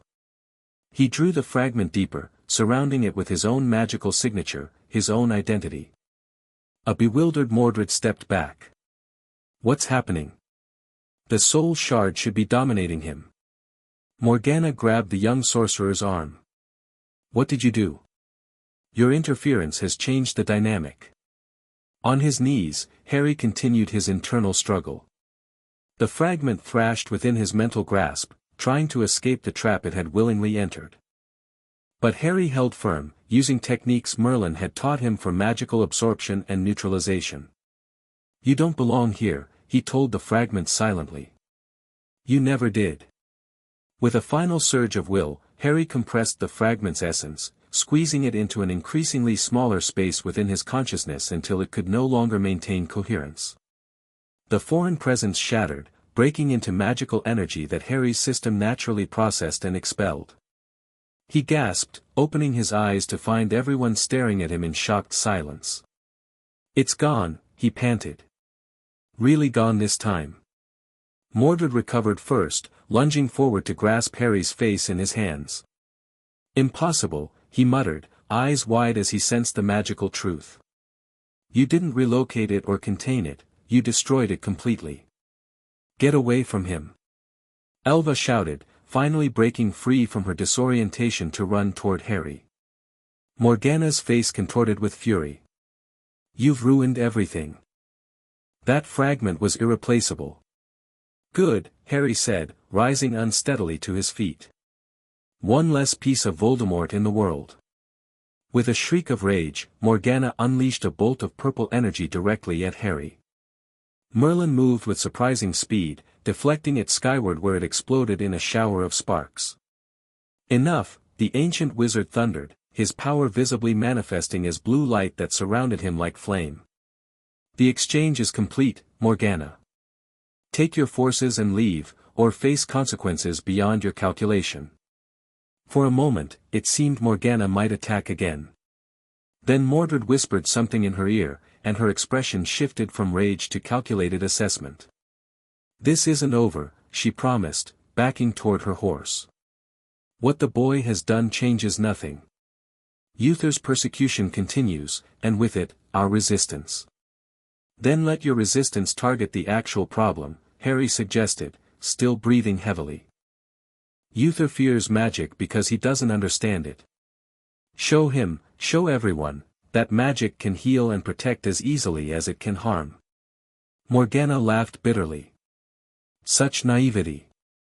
The world doesn't change through noble examples, boy. It changes through force and fear. Then you become what you claim to fight," Elva said quietly, standing beside Harry. "Another tyrant demanding obedience." Something flickered in Morgana's eyes, doubt, perhaps, or reluctant recognition. But it vanished quickly behind her mask of contempt. "We withdraw for today," she announced. "But remember this moment, Emrys. Your apprentice has shown extraordinary power, power that won't be forgotten or ignored." She mounted her horse and signaled her forces to retreat. As they departed, Mordred lingered momentarily, studying Harry with unsettling intensity. "We will meet again, Time Walker," he said softly. "What you've done with that soul fragment, most interesting. Most interesting indeed." The aftermath brought a temporary peace to Uther's kingdom. With Morgana's forces withdrawn and Merlin restored to royal favor, the immediate crisis passed. The winter solstice arrived with ceremonial celebrations rather than the purification ritual they'd originally planned. For Harry, the days following the confrontation brought significant changes. His magic, initially unstable after destroying the fragment, gradually settled into a new equilibrium, cleaner, more responsive, and strangely more intuitive than before. "You've achieved something unprecedented," Merlin explained as they walked the castle grounds one crisp morning. "Not merely removing the fragment but absorbing and neutralizing its magical essence. The process has refined your own abilities in unexpected ways." "I can feel it," Harry acknowledged. "Like my magic flows more naturally now." Elva, fully recovered from her dimensional imprisonment, joined their walk. "Father says you've balanced your dual nature." The twice-marked child prophecy referred not just to your scar and time traveling, but to carrying two magical signatures within one form. "Speaking of time," Merlin said, his expression growing serious, "we must address your situation. You remain trapped in our era without access to your Pensieve."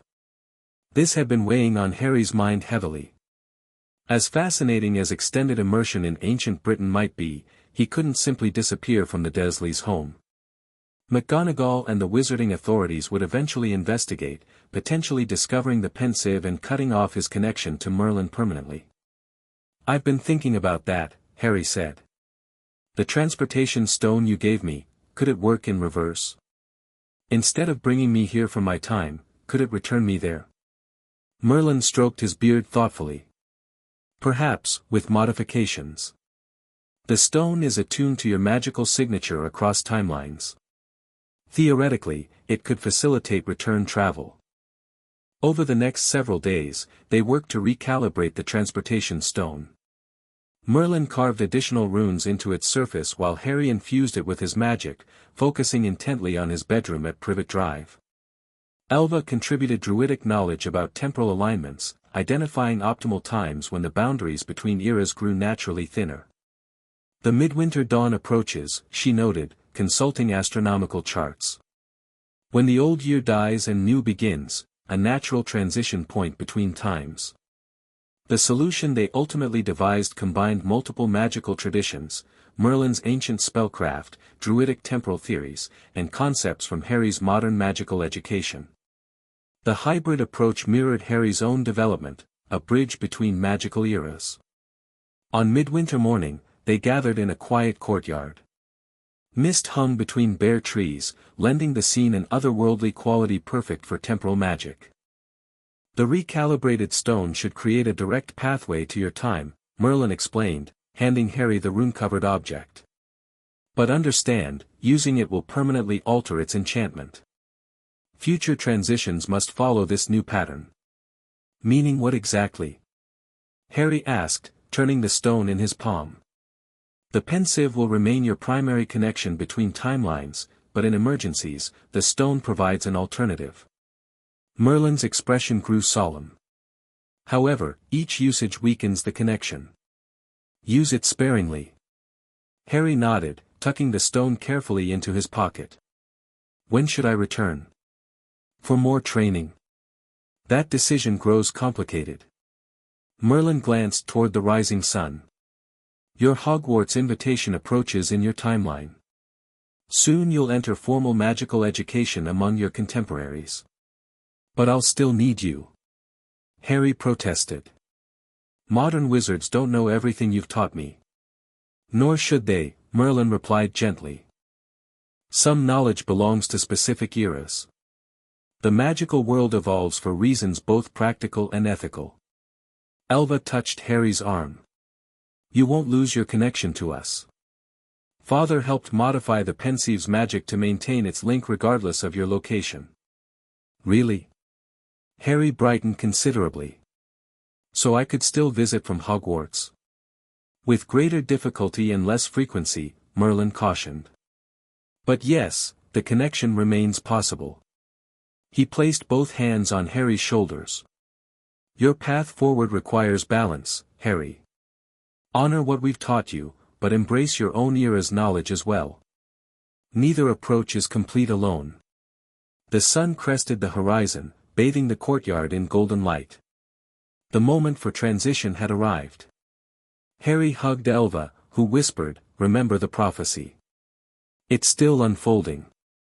Then he turned to Merlin, suddenly overcome with emotion. This man had transformed him from a confused, neglected child into a confident young wizard with extraordinary skills. How could he possibly express his gratitude? Merlin seemed to understand without words. He embraced Harry briefly but firmly. You have exceeded every expectation, young Harry. Remember what I taught you about power and purpose. I will, Harry promised. Thank you, for everything. He stepped back, clutching the transportation stone. Following Merlin's final instructions, he closed his eyes and focused intensely on his bedroom at Privet Drive, visualizing every detail while channeling magic into the stone. It grew warm in his palm, then hot. The courtyard around him seemed to waver, reality bending as temporal energies responded to his call. A sensation like being squeezed through a narrow tube, uncomfortable but not painful, surrounded him. When the pressure released, Harry opened his eyes to find himself standing in his bedroom at Privet Drive. Morning sunlight streamed through the window, illuminating walls that had once seemed like a prison but now represented just one facet of his increasingly complex life. The clock on his nightstand showed only minutes had passed since he'd entered the Pensieve days ago in this timeline. The Dursleys wouldn't even know he'd been gone. Harry sank onto his bed, processing everything that had happened. He'd confronted Morgana, destroyed Voldemort's soul fragment, and forever altered his connection to Merlin's era. Changes that would affect his future in ways he couldn't yet fully comprehend. The transportation stone, now dormant in his hand, served as tangible proof that his experiences weren't dreams. He tucked it carefully into his secret hiding place beneath the floorboard, alongside his mother's envelope and other treasured items. Life resumed its dual pattern, though with subtle differences. Harry continued attending school, handling chores, and maintaining his facade of normalcy around the Dursleys. But his visits to Merlin became less frequent, partly to conserve the Pensieve's connection, partly because his training had reached a natural transition point. Merlin increasingly encouraged independent study, providing guidance rather than direct instruction during Harry's visits. "You must develop your own magical style," the wizard explained. "One that honors tradition while embracing innovation." Meanwhile, Harry's encounters with the modern wizarding world increased. McGonagall visited quarterly, monitoring his development with growing curiosity about his unusually structured magical growth. Harry carefully demonstrated abilities that seemed advanced but not impossible, maintaining the fiction that he'd simply been practicing independently. As his 11th birthday approached, anticipation built from both timelines. In the ancient world, Merlin prepared special gifts to mark Harry's transition to formal magical education. In the modern era, Harry knew his Hogwarts letter would soon arrive, officially connecting him to his parents' world. 2 weeks before his birthday, a large package awaited Harry during his Pensieve visit. Merlin presented it ceremonially, his expression both proud and wistful. Traditionally, a master provides tools when an apprentice completes foundational training, he explained as Harry unwrapped the bundle. "These items represent both your accomplishments and your continuing journey." Inside, Harry found 3 treasures.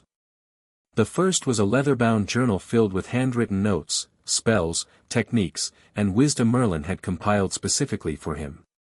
The second was a silver pendant similar to his lightning bolt protection charm but more elaborate, incorporating protective runes from multiple magical traditions. The third item took his breath away, a staff of polished wood carved with symbols representing his unique magical journey, sized perfectly for an 11-year-old's height. "This will grow with you," Merlin explained, touching the staff's surface. "Both physically and magically. As your skills develop, its capabilities will expand accordingly." "It's beautiful," Harry whispered, running his fingers along the intricate carvings. "But I can't exactly carry a staff at Hogwarts without raising questions." Merlin smiled. "Observe." He tapped the staff's base twice. Immediately, it shrank and transformed into what appeared to be an ordinary wooden wand, similar in size to the mysterious one Harry had received years earlier but with subtle carvings visible only upon close inspection. "The staff's true nature remains hidden until needed," Merlin explained. "In one form, it works with your era's magical techniques while retaining connection to our more elemental approach." Harry tested the wand/staff, feeling how perfectly it channeled his magic, more effectively than even the mysterious wand he'd kept hidden all these years. "This is incredible," he said, genuinely moved by the gift. "I don't know how to thank you." "Continue learning. Continue growing." Merlin's blue eyes held both affection and seriousness. "And remember, power serves purpose, not pride." Their farewell carried unusual weight. Both knew Harry's imminent enrollment at Hogwarts would fundamentally change their relationship. Though the connection would remain, frequent training sessions would necessarily give way to occasional consultations. "You will always be my apprentice," Merlin assured him. "But soon you must also be Hogwarts student, navigating that world on its own terms." Harry's 11th birthday arrived with the expected Hogwarts letter, delivered not by regular post but by an enormous bearded man named Hagrid who seemed utterly shocked by Harry's calm acceptance of the wizarding world's existence. "Yeah, don't seem surprised," Hagrid remarked suspiciously as they traveled to London for school supplies. "Most Muggle-raised kids can believe it at first." Harry shrugged noncommittally. "I've always known I was different." This explains a lot. Their trip to Diagon Alley provided Harry's first direct experience with modern wizarding society. He maintained an appropriate level of wonder at the magical shops and bustling crowds while inwardly comparing everything to what he'd learned from Merlin. The contrasts fascinated him, specialized shops replacing self-sufficient magical practices, standardized ingredients instead of personally harvested components, manufactured wands rather than individually crafted focusing tools. At Ollivander's, Harry faced an unexpected complication. The wand maker insisted on fitting him with a proper wand despite Harry already possessing two, Merlin's transformed staff and the mysterious wand he'd received years ago. The wand chooses the wizard, Ollivander insisted, presenting box after box while growing increasingly excited by Harry's apparent difficulty finding a match. Harry deliberately suppressed his magic during testing, making each wand respond poorly. Finally, Ollivander produced a holly and phoenix feather wand that Harry allowed to show minimal compatibility, just enough to satisfy the wand maker without revealing his true abilities. "Curious," Ollivander murmured. "Very curious indeed." The revelation that this wand shared its core with Voldemort's didn't shock Harry as it might have before his experiences with Merlin. He already understood his connection to the Dark Wizard far better than Ollivander realized. Throughout the shopping excursion, Harry noticed people staring, whispering his name with reverence, Harry Potter, the boy who lived. His celebrity status, while expected from McGonagall's explanations, felt distinctly uncomfortable. "You'll get used to it," Hagrid assured him, misinterpreting Harry's discomfort as confusion. "Everyone knows your name after what happened." "But they don't actually know me," Harry observed quietly. "Well, they will at Hogwarts," Hagrid replied cheerfully. "Fresh start, eh?" A fresh start indeed, but not quite the blank slate others imagined. Harry would enter Hogwarts with years of advanced magical training, ancient knowledge unknown to modern wizards, and a connection to history's greatest sorcerer. The challenge would be balancing this secret education with his public persona. Showing enough skill to honor his abilities without revealing their true extent or source. Back at Privet Drive, Harry spent his final month before school organizing his dual existence. He visited Merlin one last time, receiving final guidance about maintaining their connection from Hogwarts. The castle contains ancient magic that may interfere with the Pensieve's operation, Merlin warned. Find a secure, private location before attempting transitions. What about the transportation stone? Will it work within Hogwarts? Likely yes, but with greater strain. Reserve it for genuine emergencies. Harry also visited Elva, who had continued her druidic training while developing the magical talents he'd helped her discover. "I'll miss our lessons," she admitted as they walked beside their favorite lake. "No one else combines magic quite like you do." "I'll still visit when I can," Harry promised. "And you'll continue learning with your father." "It won't be the same." She sighed, then brightened. "But perhaps that's appropriate. We each have our own paths now." On his final night before departing for Hogwarts, Harry carefully packed his trunk with standard school supplies alongside his secret treasures, Merlin's journal hidden inside a normal textbook cover, the staff/wand concealed among his clothes, the transportation stone wrapped in protective cloth. The mysterious wand he'd received years ago presented a particular dilemma. After much consideration, Harry decided to bring it as a backup, hidden in a secret compartment he'd created in his trunk. Though he still didn't know its origins, the wand had never exhibited harmful properties, and its power might prove necessary someday. When morning came, Uncle Vernon grudgingly drove Harry to King's Cross Station, clearly relieved to be rid of him for the school year. The Dursleys' treatment had gradually shifted from active mistreatment to wary avoidance, an improvement, if not genuine acceptance. Standing before the barrier to platform 9 3/4, Harry felt a momentary pang of uncertainty. For all his extraordinary preparation, he was still an 11-year-old boy facing an unknown future. Would his unique background help or hinder his integration into Hogwarts? Would he find friends who could accept him without knowing his full story? Could he navigate the fame of being the boy who lived while concealing his identity as Merlin's apprentice?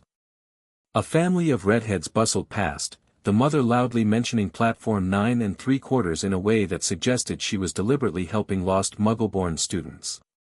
Harry smiled at the kindness behind the obvious performance. Taking a deep breath, he pushed his trolley toward the barrier.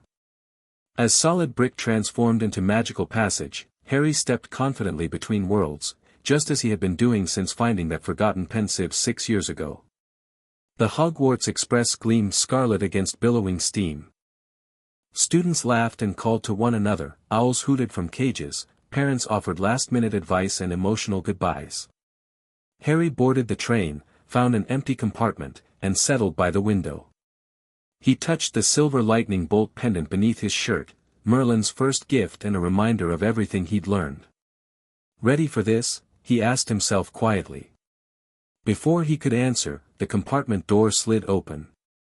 A tall, gangly red-headed boy, clearly one from the family he'd seen earlier, stood hesitantly in the doorway. "Anyone sitting there?" he asked, pointing to the seat opposite Harry. "Everywhere else is full." Harry smiled and gestured welcomingly. "It's all yours." As the boy settled in, introducing himself as Ron Weasley, Harry felt the first genuine connection to his new life forming.